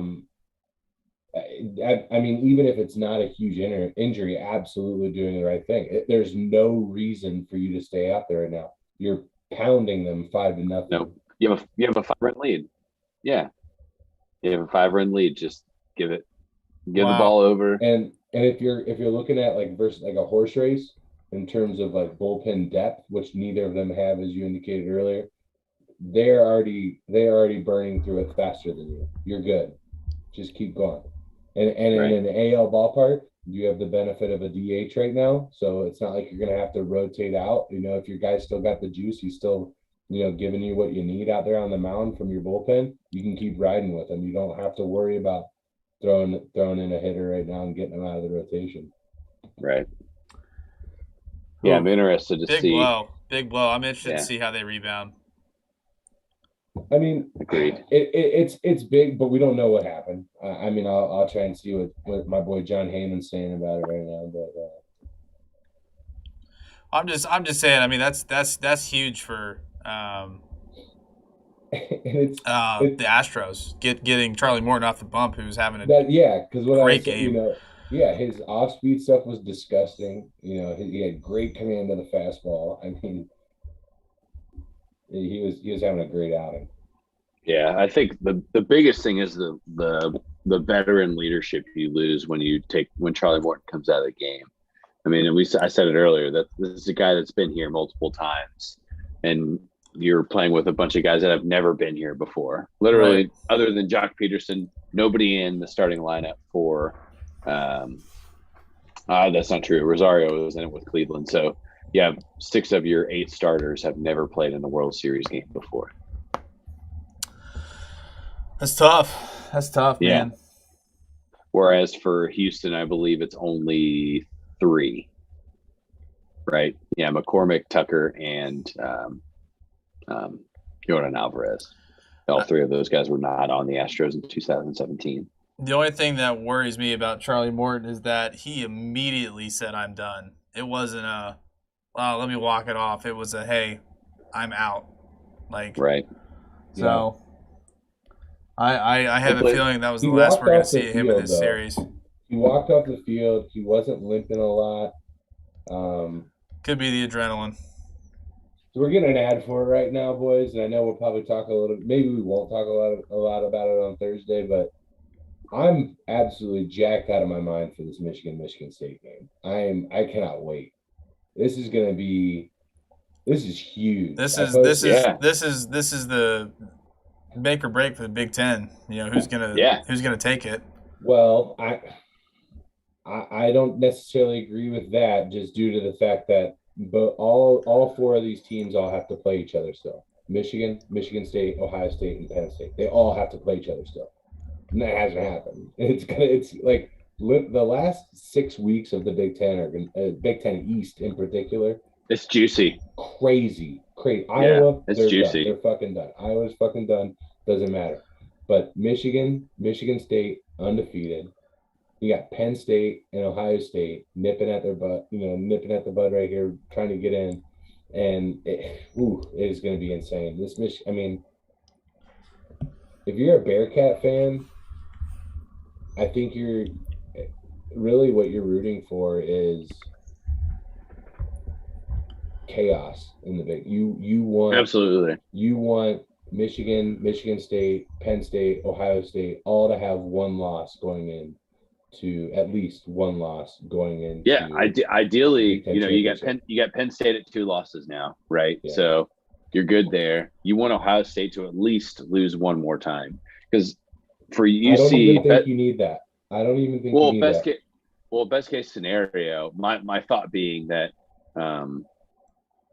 if you're going to have 2 SEC schools that make it in to the college football playoffs, if it's Georgia and Alabama, UC has a better chance of getting in over Michigan and Michigan State than they do Ohio State. A one-loss Ohio State has a better chance of getting in than an undefeated UC. But I think the odds are better for UC for, a one-loss Michigan team or a one-loss Michigan State team. First batter, base knock into right field, but yeah, I would say that what you really want is Ohio State to run the table the rest of the way and beat Michigan and Michigan State, which means Michigan or Michigan State will have 2 losses, right? Because one of those teams is getting a loss this weekend, right? Ohio State still has to play them. That means one of those teams will have 2 losses. You want Ohio State to run the table. Right.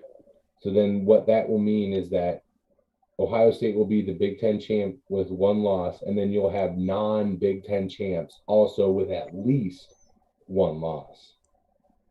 And that's not to say that, let's say Michigan State beats Michigan and then loses, to Penn State and Ohio State. That could happen. Like, Right. Sure. So that way you have Ohio State running the table, one loss Big Ten champ, the only Big Ten team in. And this is going to be my college football playoff, by the way. This is my prediction. You'll have Georgia, an undefeated Georgia team getting in. 2-loss Alabama will not be getting in. You will have the number 2 team will be Oklahoma, undefeated Big 12 champ. Number 3, you will have a 1-loss Ohio State team, Big 10 champ. And then you will have UC, undefeated American Conference champion in the playoff. 1, 2, 3, 4. That's how I see it playing out from here on out. Kind of hijacking the baseball podcast here, but the graphic got me all jacked up for Saturday. We're having a Halloween party. I'm making vampire kiss martinis. I'm being a cowboy. It's going to be great. I'm basically going to be dressed up as Casey from Yellowstone. Any Yellowstone fans out there? Season 4 is coming up. I've heard it's great. I haven't started it yet. Oh, you haven't? Oh, Bob. That show is the shit. I'm just going to tell you. That show is awesome. Here's my thing. I like to watch shows, like binge. Like from start to finish. Like you didn't watch Breaking Bad until 2014. Correct. You just watched the whole thing. Correct. Yeah. Whenever somebody tells me a show's amazing, I wait, and then I just inhale it. It is good. It is good to do that just because then you can watch it all. But at the same time, like, so I did that with Game of Thrones, right? I didn't watch Game of Thrones until like the 6th season was done. Yep, same. And I watched all of that. And then it was really fun, though, as the show was ending. Like, we would go over to the in-laws on Sunday, and we would all get together, and we would watch that episode of Game of Thrones right for the final season. So that was fun.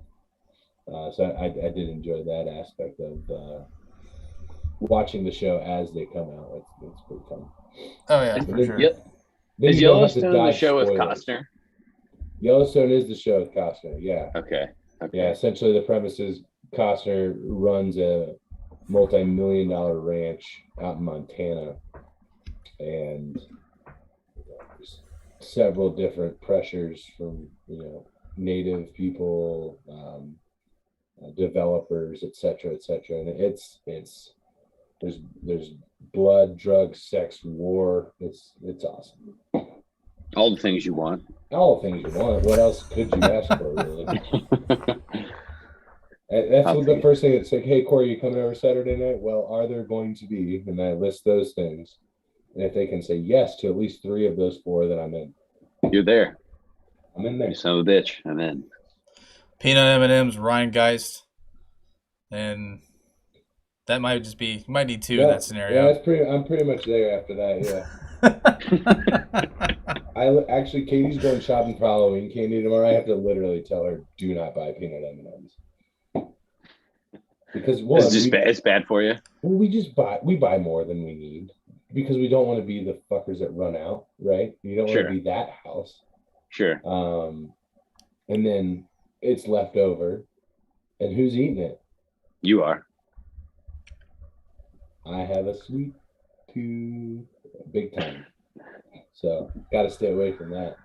That's fair. I can. Minter coming out here trying to get out, and he's doing a good job so far. 2 outs, got a 1-2 count to Alvarez here. Drew a walk last time up. Yeah, so they'll. My guess is that they'd probably try to get 2 innings at AJ Minter here, at least get him through the 4th, and then they'll find maybe you can have a guy throw 3. But Minter's not a long relief guy. Prior to the 3-out rule, AJ Minter was a left-handed specialist. He would come in and he would throw 95 games in a season, and he would just face a left-handed hitter, and then they pull him immediately. Yeah. Best job in sports next to backup quarterback. It was that's Amir Garrett Amir Garrett was basically an all-star because of it. Now that rule has been implemented, Amir Garrett's career has gone completely the opposite direction. You go to the swing set, and you like to ride the slide. Beautiful pitch. Oof. Yeah, it's a big out for Hotlanta there. Runner in scoring position. Dirty. You love to see it. You love to see Atlanta up 5 through a third of this baseball game. Right. All right, Bobby. Give me the easiest of these questions for these World Series things. I just because that'll be my gauge for how hard these are. If I have to think a little bit more than I normally do, I'll be concerned. Okay. All right. Well, since the Atlanta Braves have hit 2 home runs, we will start with that. The most home runs in a career in World Series history. So not just one World Series, but an individual an individual's personal career. Everybody's career. Most home runs in World Series. So this is multiple World Series. Who's the player or what's the number? I can't give you either. No. That's my question. Which do you want? Do you want the number? No, I think we need to name the individual. Yeah, I'll give you the name the individual. Is it Reggie Jackson? No, he is on the list. He is tied for 5th. Okay. At 10 home runs, to give you a ballpark. Is it Barry Bonds? Barry Bonds is not even in the top 10. Damn. He didn't see a lot of World Series. Oh, I thought they got a couple. Yeah, but that's Reggie Jackson played in 7 or 6. Is it? So it's got to be somebody that's played in at least 7 or 8 World Series. Is it a Yankee? The top, most of the people on, I would say about half David this Ortiz. list. David Ortiz. No, not on the list. Damn.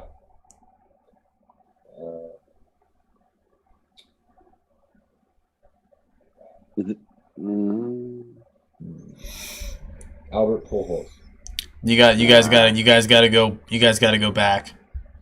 Okay. Joe DiMaggio. He is on the list. So Babe Ruth. Joe DiMaggio is 7th on that list. Babe Ruth is 2nd on that list with 15. Mickey Mantle. That is correct. Let's go. Lou Gehrig. 18. Lou Gehrig is tied for 5th with Reggie Jackson at 10. There's still a Yankee at number 3 that you're missing. Roger Maris. Babe Ruth, by the way. Yeah, I know. Oh, is it Jeets? Nope. Old? It's not Roger Maris. Nope. You gotta go old. Well, no. You said Yankee, right? Okay. Yankee. Older than Babe Ruth? No. It's like, I'm lost then. Yeah. No. Shit. Is it Thurman Munson? Damn. We've talked about this individual before. Yogi Bear? Yes. Yeah. Yogi. It was a matter of time. So you guys have 1, 2, 3, 5, 6, 7. Oh, we got more. Oh, we're doing the top 10. Okay, I'm sorry. There's actually 13 guys on this list, so you have 7 of 13. Okay. But I'll keep it to the top 10. That's okay. Yeah. We got. Are they all like older? Like older? They're all older. It's nobody current. Okay. Ted Williams in there? No, they never really. Red Sox. Everyone. He was. Well, he was after the Bambino curse. So. Okay. You shit out of luck. Let's see. They're all older. There is a little hometown love on this list. Yeah, I was gonna say, is Joe Morgan on there? No. Dave Concepcion, Johnny Bench. Is it Tony Perez? Nope. You guys are on the right track. Pete Rose. Frank Robinson. There you go. Frank Robinson. Yeah. Frankie. Frank Robinson. Yeah. It was either Lee May or Frank Robinson. That's where I was going. I don't think you guys will get number 4. Duke Snyder. What I got now? Brooklyn Dodger Dookie Poo. Damn. Yep. Number 9 is Bill Skoron. Not a name I've ever heard. Don't know who the fuck that And is. number 10 Yeah, is I have no Hank idea who Bauer. Trevor said. Number 13 on this list might surprise you. Okay. What era? More current. More current. 2000s. He was big in the 2000s. Big in the 2000s. National League. Mark McGuire. No. Buster Posey. Think Roy Halladay era. Ryan Howard. Yeah. No. Oh. Chase Utley. Yes. Oh, Makes yeah. sense. Phillies won like 3 World Series then, didn't they? Or They went made to, it. like, 3. They won one, and they went to 3 or 4 when Yeah. Utley, Howard, and Like Jimmy real Rollins were early all there. 2002, 2003, 2004. Yeah. Yeah. Let's see here. Let me find a good one here.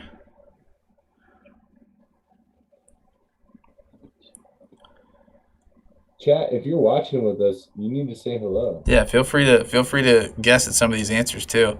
I want to Um, I want to know who's out there hanging out with us right now. This is just a funny name. There's actually so the pre-qualifier for this question is 50 plus at bats, the highest batting average in World Series history. There are 2 people that are tied for first, and those are the only 2 stats on here. How old are they? One is recent. The other guy, purely the name is just why I'm saying this because it's hilarious. Recent. What do you mean by like in the last 5 years? Think 90s. Okay. In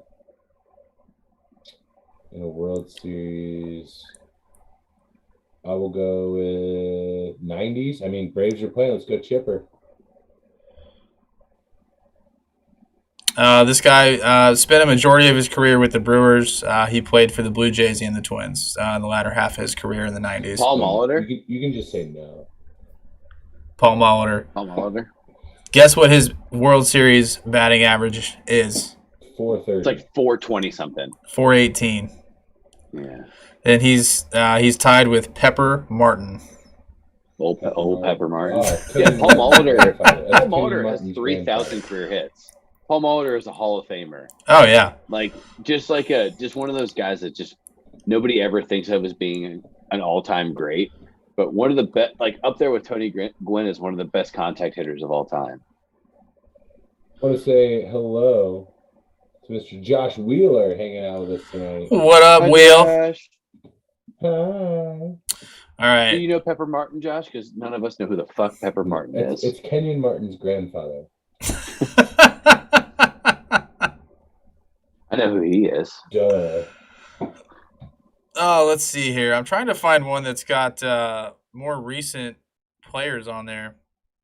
Find me one It's with really Bernie hard when Williams back in in the there. day, they All didn't right, let sold. black people play. Most strikeouts in a career, top 10 World Series strikeouts. How many times they struck out? Oh, they've struck out. They struck out Position personally. player striking out. Well, the batter striking out, not pitchers. So you're going to need a lot of ABs for that at first. All-time strikeouts. Just this is not. Don't make it out to be as hard as you think it is. Jeter. Yeah, he's on the list. All right. He's 2. A-Rod. He's second on the list. No, Jeter's second on that list with 39 strikeouts. Johnny Damon. No.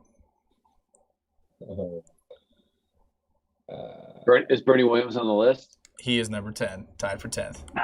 Yeah, Bernie. So Not a stat you Scott- want to be associated with. Scott Brocious. Ooh, great name drop, but no. Damn. Tino Martinez. Nope. Pujols. No. Oh my God. Uh, Is Babe Ruth on the list? He is tied for 6th with 30. Mickey Mantle. He is number 1 at 54. He's just number one in every category. He's number 1 on a lot of these. Yeah, the guy arguably had one of the best careers ever that was drawn short by Oh, one of the worst sports injuries of all Excuse me. time. I mean, this is just. I mean, if you're Houston, just pack it up. You're done. Did You made Freeman it. go All right. yard? No, No. no, it's just All right, give us the people on the list. All There's right. no way we get through this. Mantle's at 1, Jeter's at 2, Elston Howard is 3, Duke Snyder's 4, Jorge Posada 5, David Justice 6, tied with Babe Ruth. David Justice. Oh David yeah, I guess he was on the Justice. Braves and the Indians, so he was in the World Series through the whole '90s, basically. Gil and only one McDougald. Bill Skowron makes an appearance again, and then Bernie Williams at 10. Bill's. How do you spell that? Skowron. Yeah, I want to look this guy up. Also, Josh, with a fun fact here, saying that Pepper Martin is in fact Salt Martin's brother. That's right. That's Paprika Martin's Moose. cousin. Let's just table William that conversation Joseph for later, okay? Clues. No? All right, well, Todd laughed. Played for the Yankees. That makes sense. His name is. He is better known as Moose Skowron to those that knew him so well in the 50s and 60s. 8-time All-Star, 5-time World Series champion, career .282 hitter. Are you cheating over there, Todd? Are you using internet references? I'm on Wikipedia looking up Moose Skowron because I've never heard of him, and now I'm interested if he's hitting all these World Series stats. I need to know more about Moose. All right, this one should not be hard for you guys. These are all recent guys. The only list that has recent players on it. Intentional walks. Most in World Series history, there are 3 people tied at 7. Barry Bonds. 1. Mark McGwire. Nope. No, they weren't in the World Series when he was Pujols. there. Pujols is 2. Who's the 3rd? Is it Ryan Howard? It is not. A-Rod. It's not A-Rod. I don't think you guys are gonna. Yeah, he was a Yankee. I'll say that. DiMaggio. Tino Martinez. Nope. They didn't even intentionally walk back. Alfonso Soriano. Nope. Ooh, good name drop. Chuck Knobloch. I loved Alfonso Soriano's batting stance. Just quick segue. I just that huge hitch that he had was just beautiful. No. Aaron Boone. Nope. I don't know. Did Gary play for the Yankees for a little bit? Bernie Williams. Why intentionally walk a switch hitter? That doesn't make any sense. I just wanted to throw another one that had Bernie on there. I knew you weren't going to get it. I love it. I love a good Bernie stat, though. One of the worst defensive outfielders in the history of baseball was Bernie Williams. There's just like most of the players on these lists are all, like, I would probably say like 60% of them belong to the New York Yankees. Well, yeah, because they've been in the World Series 610 times. Right. Yeah, it's actually just a statistical fact. 610 is the number, ladies and gentlemen. I mean, they dominate. It's not like a couple of years. They dominate decades. Like baseball's fixed and stupid, and it's just I hate the fucking system. They need a salary cap tomorrow. It'll never work in baseball. It's too late. Things have already transcended too much in baseball for them to salary cap franchises now. Just pay out contracts, start over. Dude, you're talking about salary capping in the midst of a lockout. That's the perfect time to do it. The players and owners' agreements are very, very distant right now. There is a good chance that we don't see the start of the 2022 season on time. The way things are looking right now. Big strikeout for Houston there with a batter on first. Nonetheless, we're moving into the bottom of the 4th here with a 5-run deficit, and Houston's got to get to work. They got to start getting some offensive production here. They did bring out a starter in Jake Odorizzi, so I imagine we see him eat up probably 4 innings here for Houston. Was actually one of the better starters in Houston this year. Very consistent. Got him from the Minnesota Twins. 4 innings down, 5-0 Braves. 4.5, yeah. Or 3.5, rather. No. 4.5, right? It's the bottom of the fourth. 3.5. Yeah, so there's been 3 and Three. it's Oh. 4.5. Math is a wonderful thing. I'm not good at it. Numbers are hard. They are. What else you got for us, Bob? Any other brain busters? No, I mean, Okay, well It's- then I wanna ask you this: we got 4 Reds up for Silver Slugger awards at their position this year. You have the man, the myth, the legend. the guy that fucks. He bangs consistently. Or bangs, that's what it is. He bangs. Like William Hung, he bangs. Mr. Joseph Daniel Votto up for Silver Slugger at first base. You have arguably one of the most exciting. I cannot wait till they drop the Cincinnati block letter gray jersey for this man because I will be buying it in an instant. Gator and red, Mr. Jonathan India, up for a Silver Slugger award. And then you have at second base, and then you have 2 outfielders, Stinky Winky and Nick Castellanos, who I don't know why I'm getting my hopes up, but I'm still on bated breath that we can bring him back next year. But 2 outfielders up for a Silver Slugger award as well. Thoughts? I think Castellanos has the best chance. Yeah. Actually, let me rephrase that. I think India has the best chance, and then Castellanos is a close second. Okay. India, in my opinion, was the best second best second baseman in the National League, and we're seeing the other one play tonight in Ozzy Albies. Jonathan India, if he is not the NL Rookie of the Year, I don't know what to think of baseball. Baseball America agreed that he was the NL Rookie of the Year. Mm-hmm. He was really a lineup changer for Cincinnati, being able to plug and play him. I think he hit in every spot except for 3 and 4 this year. Yeah. And plays a great second base. I believe led the National League in assists at second base. So I am very excited to see him and their first round draft pick, Matt McClain, play the middle infield for the foreseeable future for Cincinnati.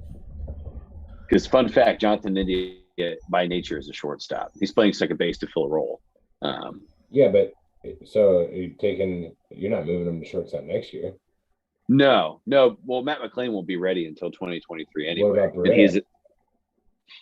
I don't see them holding on to him. I don't see him as field. If they keep him. So what about Senzi? No, they give up on him. Yeah, they give up on him. him? He's too. He can't stay healthy. I don't even. Yeah, he can. Yeah, I don't even because know. he was the shit coming out. Yeah, he was the best hitter in college baseball when they drafted him. He was one of the best hitters in AAA ever. Yeah, the kid just raked. Yeah. Yeah, it's a shame though, all the medical issues he's That's had. the way it goes, though. That's fucking baseball. Yeah, that's just the way it goes. Like, yeah.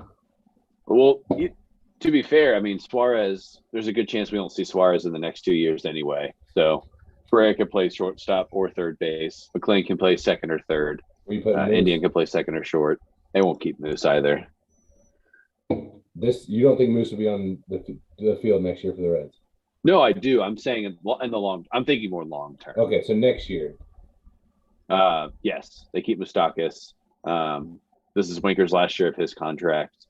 This is Malley's last year of his contract. Same for Castillo. So we'll see all of those guys. I don't think we see Tucker Barnhart come back. I believe they will gladly not pay him the $11 or $12 million that they would owe him if they brought him back. He just has a $1 million buyout option, right? Yes. So they're going to trade him though, right? I mean, he's an asset to have behind the dish, right? Yeah, I think you can get some value for him, and at least Tyler, some prospects. Yeah, you could probably get picks for him and maybe a younger arm. We'll get to see Tyler Stevenson be the everyday catcher, and then my guess is that Kyle Farmer is the backup catcher. that's his natural position. Kyle Farmer's a great fielder. He's the best fielder that the Reds have. He can play he looked everywhere. really good at shortstop. I'm just Yeah. saying. Yeah, but I think we see we see Jose as their everyday shortstop next year. I agree. You have to give him a year to try it out, see how he can hit. Even if he hits 250 or 260, if he can keep himself under 30 errors, he's in a good spot. So then you have a problem at third base. You've got two big bats that should be big bats, relatively speaking. One is infinitely better at fielding at third base than the other. And I'm, of course, talking about Moustakas and Suarez here. You've got Moustakas and Suarez that are supposed to be playing at third base. Moustakas is supposed to be playing second, is what he's supposed to be playing. That's Right. what they intended to play him at. Yeah, that's what he played for Milwaukee when they made their playoff push, when Right. they traded him from Kansas When City Suarez for was him. hurt, they put Moustakas back or over at third, India to second, and it worked. And then they tried to plug in Suarez at second, or because India was playing Short. so well, or short, they put Suarez at short. to And he keep was India terrible. in the rotation. He started off really, really bad. He got better, and then it just, the bat never came around. The fielding never really even took another step. It stayed subpar. And so what I think your biggest problem, if you're your biggest issues immediately if you're the Reds, center field and third base. What are you doing at third base, and who the fuck is playing center? So,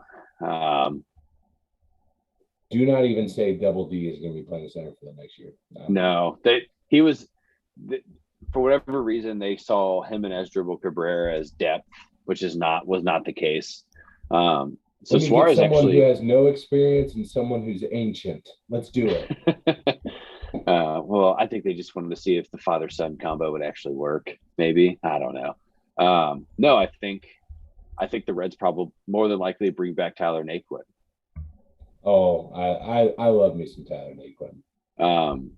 I mean, that's the slowest outfield in baseball. If Naquin, Winker, and Castellanos are out there, that's brutal in terms of covering a deep outfield. But third base, I think that you have two. So you're going to have to get rid of one of them, right? Because you're not going to pay Suarez and Moustakas. Nope. You owe them both too much money to have one of them be a bench bat. You can't take India out of the lineup.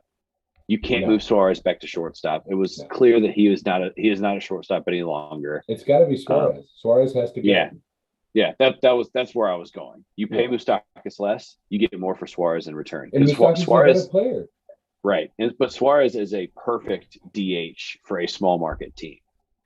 Because you're taking in a decent contract, not a super expensive contract, but you're taking a guy that I think as a DH probably hits 250, but he probably gets closer to 50 home runs again. Because all he has to worry about is just cranking dingers, and that's it. That's his only issue. That's the only thing he has to do.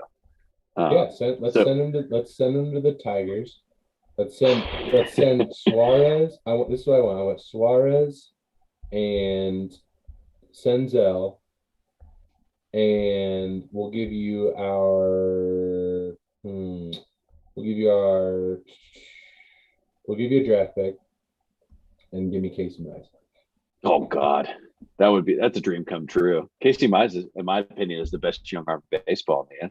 That's what I'm saying. Let's go. Let's keep going. We got. I mean, that would be. You say what you want about the Reds not spending money. They've got some young pieces.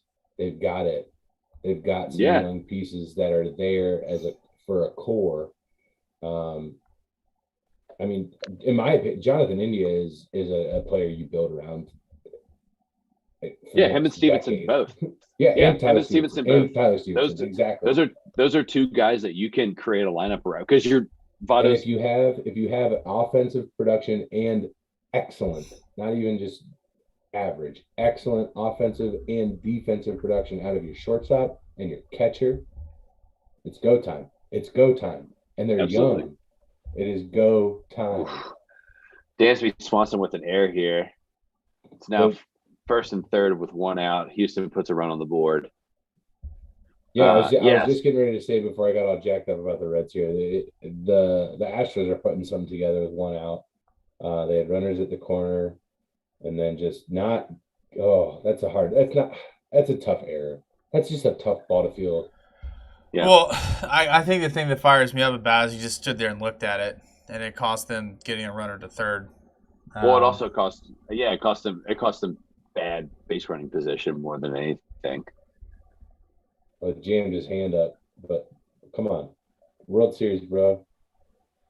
Yeah, he rubs some dirt on that and you move on. That's interesting. Dansby's pretty sure-handed at shortstop. I think that's the big thing that's kept him in Atlanta's starting lineup, is that he is a very consistent fielder. But yeah, back to the Reds thing. So my biggest area of concern is that. So this is Winker's last year on his contract. We technically still have Castellanos for 3 more years, but he can opt out. He does have that option. Offseason, yeah. Yes. Which talks were that he would, but prior to the end of the season, then at the end of the season, he said, I'm going to talk to my wife, I'm going to talk to my agent, I'm going to talk to my son. But I will say, and again, this isn't verbatim, this is paraphrasing here, but Nick Castellanos essentially said, this is the most fun I've ever had playing baseball. My family has enjoyed this season more than any season. This is a home. I enjoy these guys in the clubhouse more than I enjoy any other, organization that I've ever been a part of. And he's been a part of, while he was with the rebuilding Tigers. The Tigers are a storied franchise. He was with the Cubs, during their wonder years, another storied franchise. Now he's coming, to the Reds, which, over the last, 30 years has not been what it really is. But at the end of the day, the Reds are a historic franchise as well. So it was interesting, and it got me hopeful and made me think maybe he will come back for next year, which I hope so, because he can be the next Joey Votto, in my opinion. Yeah, I think in terms of, look, this was the best offensive production for Castellanos he's had in his career. This is the best year of his career. I mean, he's in the talks of being the NL MVP with the caliber of year that he had. And yes, I mean, I it's hard for me to kind of put him in the Votto umbrella, because Votto is a different player for Cincinnati. Yeah, we drafted him. He came up through. Yeah. But so what I meant by that, just let me clarify, is what I meant by that is just that that steady voice, that steady bat, that steady presence. Right. You know what you're gonna get. He's committed to the team. He wants to see, the trophy hoisted in Fountain Square, et cetera, et cetera. Those kind of intangible things that you get out of Votto. So this might shock you, but I think that person for Cincinnati is actually Tyler Stevenson in the long run. I see. I know why. And you just brick hard about Tyler Stevenson, so I get that. Yeah, so I think Tyler Stevenson is actually the best young player that the Reds have. He has the most upside. Wow. More than Jonathan India. Yes, I do believe that. Wow. He is a better hitter than India. He is a good defensive catcher and is an even better first baseman, because guess what? In 2 years, we're going to need a first baseman. And the Reds also just drafted. And the Reds also just drafted. They drafted the best hitting catcher in the first round of the Major League Draft out of Florida State. So there are certainly some plans in place here for a catcher replacement, an everyday catcher replacement.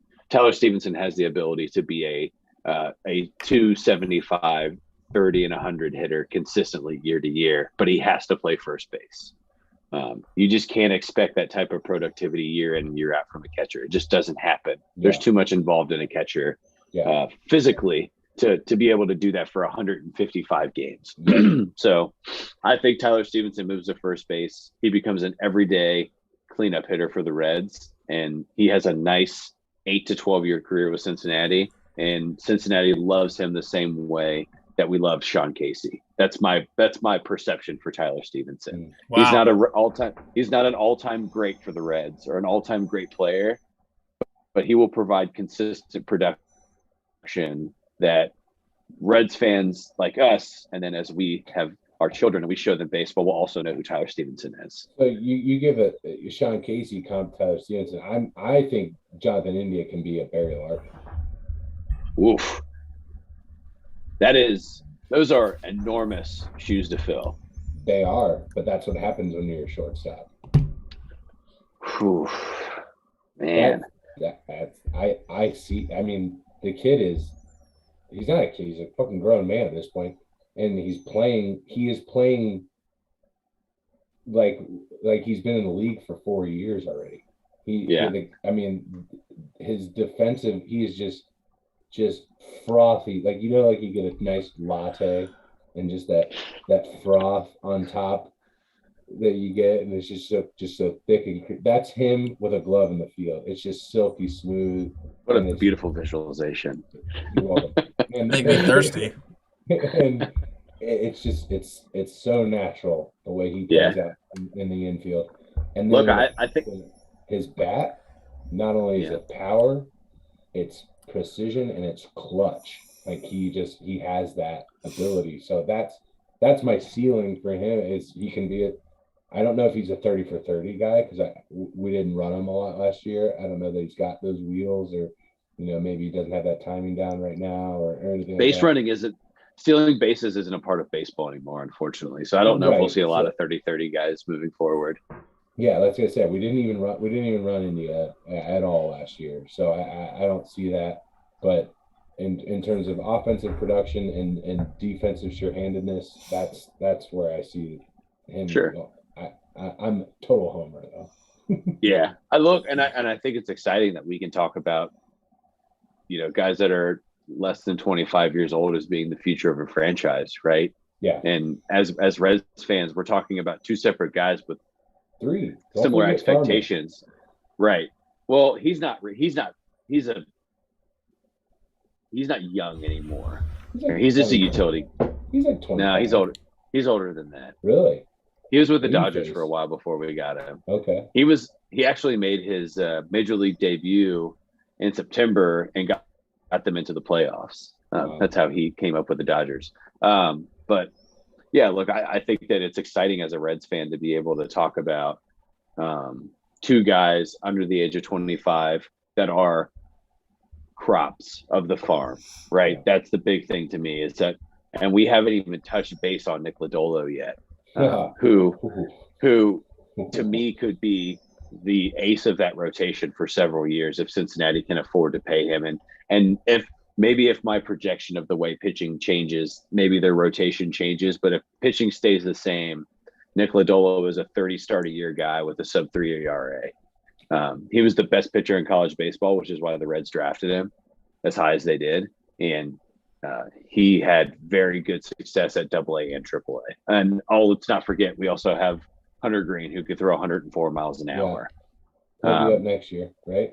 Yeah. I think he's a closer for the Reds. I don't think he's a rotation guy. He doesn't have the. Well, he had Tommy John surgery 2 years ago. If I'm not mistaken. Right. He also doesn't have the mental toughness yet to be a starter in Major League Baseball. He could be a closer, right? Alex Reyes was the same way in St. Louis. Everybody said that he was too mentally immature, and he was one of the best closers in baseball this year. First year in the league, he's on the All-Star team. I could see Hunter Green doing something similar. So just a quick, is it Morton, the open pitcher for the Braves tonight? Yep. They just showed something real quick, and we didn't even point this out earlier, but a couple ABs before that, he took a ball off the ankle, and it was against his back power generating right ankle. That said, that is the ankle that he was tender on after his pitch, and it could have been generated from that ground ball that struck him on the mound there. And that's what they're looking at here. At least that's what they showed here on the Fox broadcast. But and another just quick comment on the Braves offense that at least on this first at bat before Duvall got up here, but just a lazy swing at the top of the zone. Just a lazy swing at the top of the zone. You cannot rest right now. Like, sure, if there's any team that can generate a lot of runs really quickly, it's the Astros. Look at what they did to the Red Sox. I mean, Right. you got to keep adding. You got to keep scoring. You have to. Yeah. You want that number on your side of the scoreboard to at least be an 8 against Houston.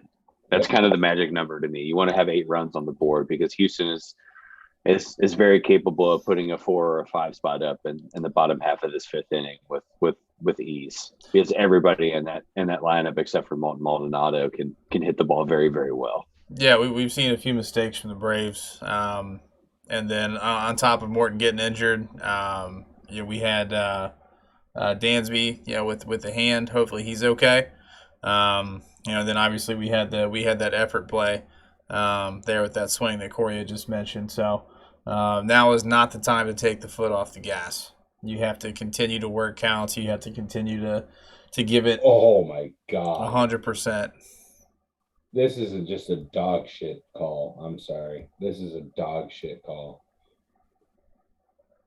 It started out and I take it they ring him up. Yeah, they ring him up. It started out and stayed out the whole time. It wasn't. I mean, so that is something that we've seen really through the whole playoffs, right? I think we've seen it a lot, is the inconsistency in the strike zones, and really all year that's been a big pain point for Major League Baseball. Is home plate umpire is not. Yeah.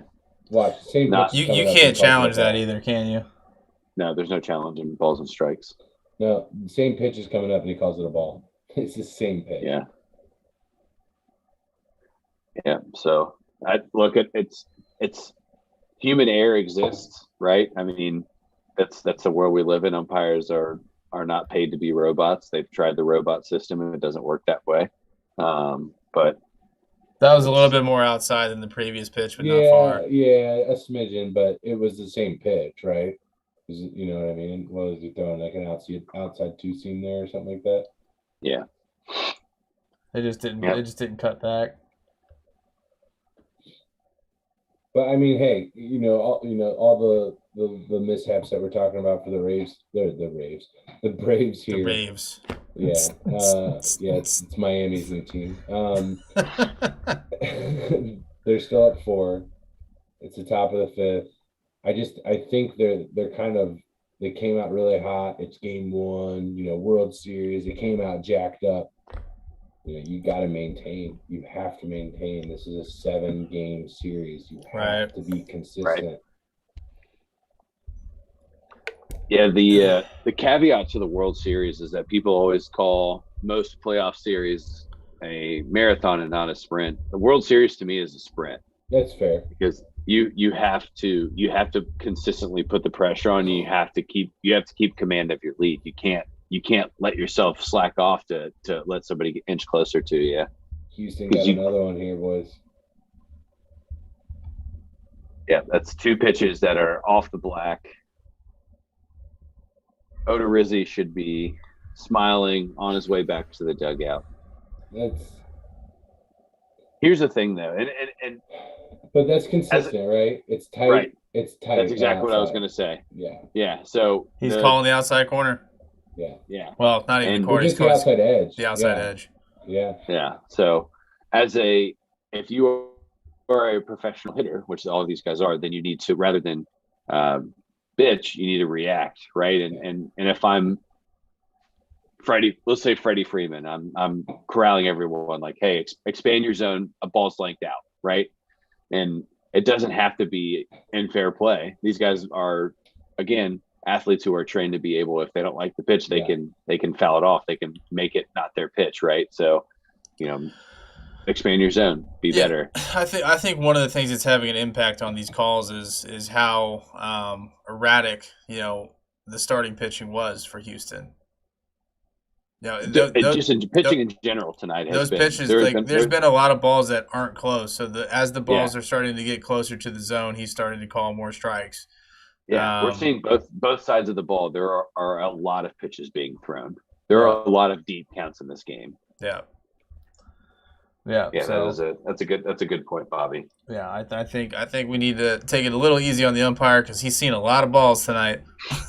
a lot of balls, not a lot of strikes. So I realized what I had said and I needed to elaborate. Excuse me. But yeah, good game so far. Good game so far. We're technically halfway through it now. 5-1 lead. 4.5 innings done.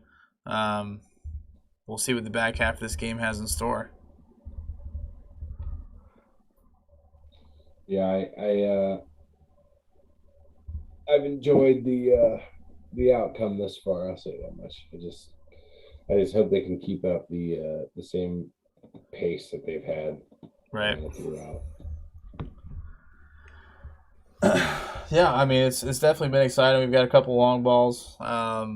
Before the game started, I had asked Todd over under of 20 home runs in this series between Houston and Atlanta. What are your thoughts? I got a little advantage here with 2.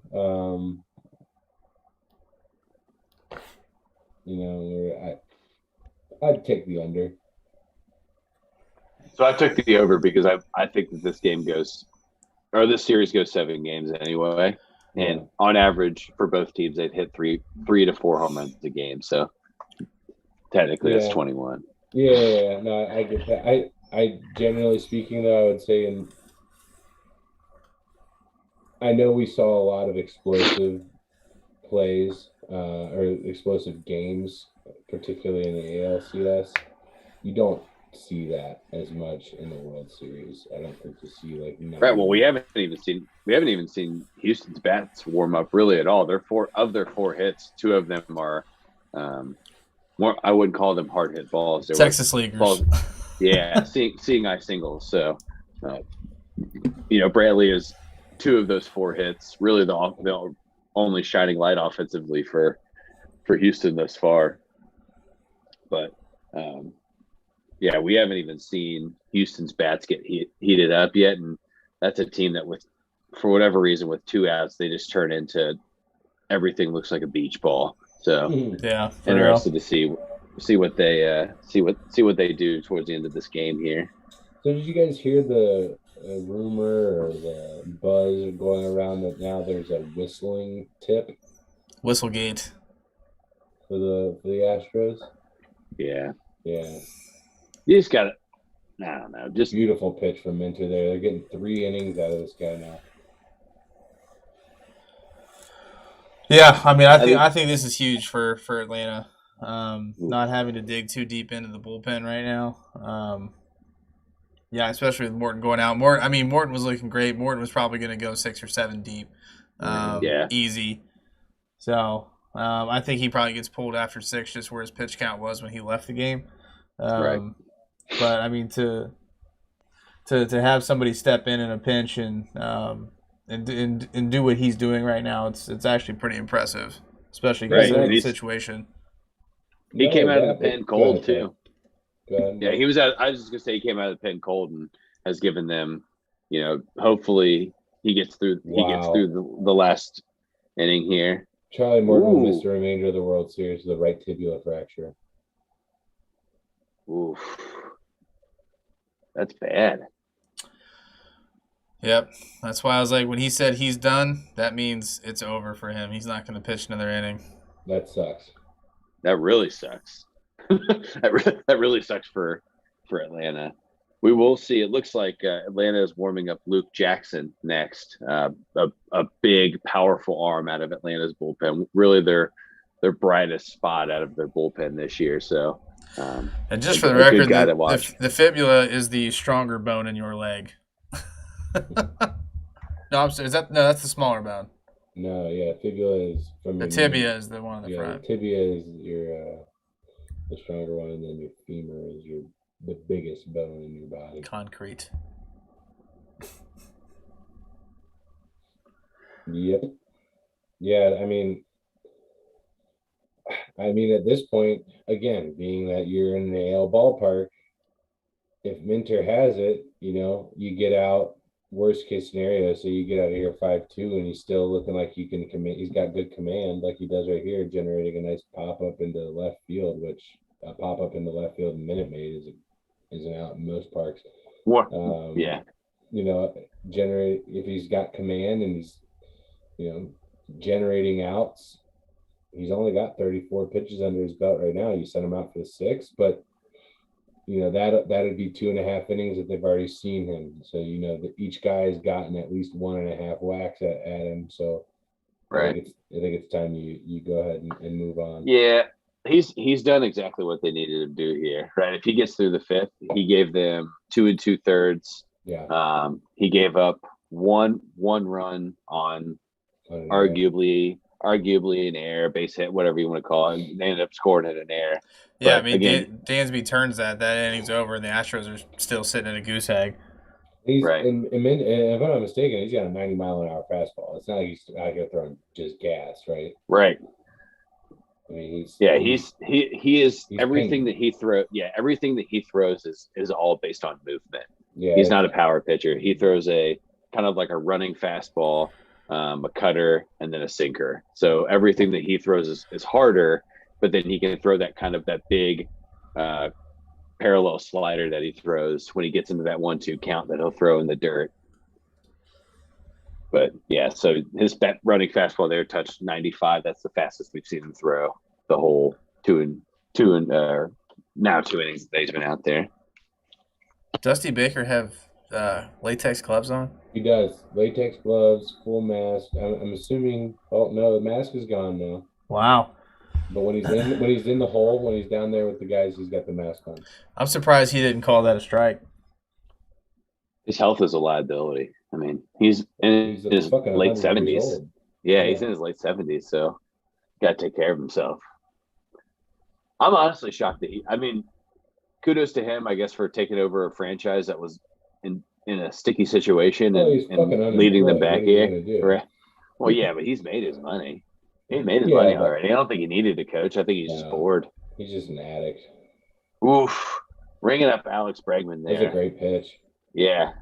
Missed a spot, but Bregman was certainly not looking fastball there. He was looking for that slider, that big slider that Minter throws so well. I thought I saw, but was that laying high and away on that? Low and away. Low and away, okay. Yeah. No, he was expecting that ball inside, 100%. Yeah. So it just came in and it did start out and come back in and touch? Yeah. The ball, he threw a 91-mile-an-hour fastball on the outside corner. Okay. Yeah. It's that. No, that Bregman was expecting it to come inside, which is why he put his hands down immediately like it was coming inside. And he just wasn't ready for that cheese on the outside. That K's on the catcher, 190%. Yeah. I'm interested. Go ahead. I'm saying I'm interested to see how he pitches Alvarez here with 2 outs. This is Minter's matchup. A 1-strike slider down in the dirt that he whiffs on. I mean, there it is. 90. Yeah. Well, first pitch, 90-mile-an-hour fastball, right dead center. Yeah. Well, I'm just saying, but his next pitch, he buries that cutter deep outside of the zone. I mean, that's baseball pitching. Every pitch doesn't have to be a strike. You just got to be able to find your rhythm, which Minter has found. 40 pitches deep now. It took him about 15 pitches, but he's looked very good. Do you pull him? Do you drag him out there for 6? I don't think so. I think that he's done his role. He's not. I think you get a reliever into like a 45, 50 pitch role. You're asking a lot of them. And then the thing is you're going to need him tomorrow, probably in game 2, right? Yeah. If not game 2, he's going to be coming out for game 3, and you're going to probably need, without Morton, you're going to need something similar out of him, maybe 4 more games. So, and they keep going back to that cutter, and it's just missing on low and away here, and he's just not hitting it right now. They need to find something else because he's not. Alvarez isn't going. He's not reaching on it. It shows you how much movement that ball has, the way that d'Arnaud has to snap that ball off to be able to grab it. I mean, that thing is still running. Yeah. And it's 95 miles an hour.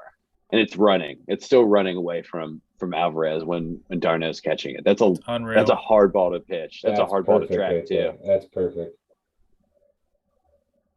There's your cutter. Inside, jammed him up. Yeah, perfect pitch there. Not too much of the zone. I mean, to a left-handed hitter, that's a tough spot to pitch to, but got it just deep enough in the hands to be able to get him just laid on that to center field. That's my go-to. That's my go-to two-strike pitch in MLB The Show. Little cutter and on the hands. Yep, jam them up. Get a fly ball. Get the fuck out of there. That's it. You want them just late. If you put that ball maybe, let's call it an eighth of an inch more inside the zone, that's a home run to right field. But that ball in on your hands it's hard to get around on that thing, especially at 95, 95, whatever he's throwing. Yeah. Well, what an outing for Minter. What a way to step in and just absolutely crush it, in the face of adversity. Shut the door. So, Rally Towel, ring him up, Light Again, everybody who's here, thanks for swinging by. We're gonna cut it off there. We all have to get up and work in the morning. Appreciate everybody coming out for the inaugural broadcast. It's been an absolute pleasure watching the World Series, and I'm gonna watch it as I fall asleep. Yeah, everybody, again, if you're not already following Ring 'em Up, please do. We'll try and get back again. When is game 2 scheduled? Does anybody know offhand? It's not tomorrow. It should be Thursday. I believe it's on Thursday. It's on Thursday. All right. So we will Same be doing time. Line to Gain on Thursday. Per usual. Oh no, I'm sorry. It is tomorrow. They play tomorrow. So it's tomorrow. So if not all three of us, at least one or two of us will try and get Ring 'em Up out there tomorrow for game 2 of the World Series. We'll handle that and we'll let you guys know. But we'll try and get somebody out there again tomorrow for game 2 of the World Series. So yeah, like Bobby said, thank you guys for coming out. Todd? Yes. No, this has been it's nice to be able to have 3 very different opinions on everything that we love in sports, and baseball is that's my jam. That's and I love baby. being able to talk. Yeah, I love being able to talk baseball and spread a little knowledge and hear some different perspectives on the game. It's my favorite part about baseball is that everybody watches it just a little bit differently, and it's the most romantic sport that you can play. So, who doesn't love a good, rousing game of baseball? Absolutely. All right, guys. You guys have a great night. We'll catch you tomorrow. And then we'll obviously be back on Thursday for our pick'em. So you guys take care. Have a great rest of your evening, and we'll catch you then. See you guys.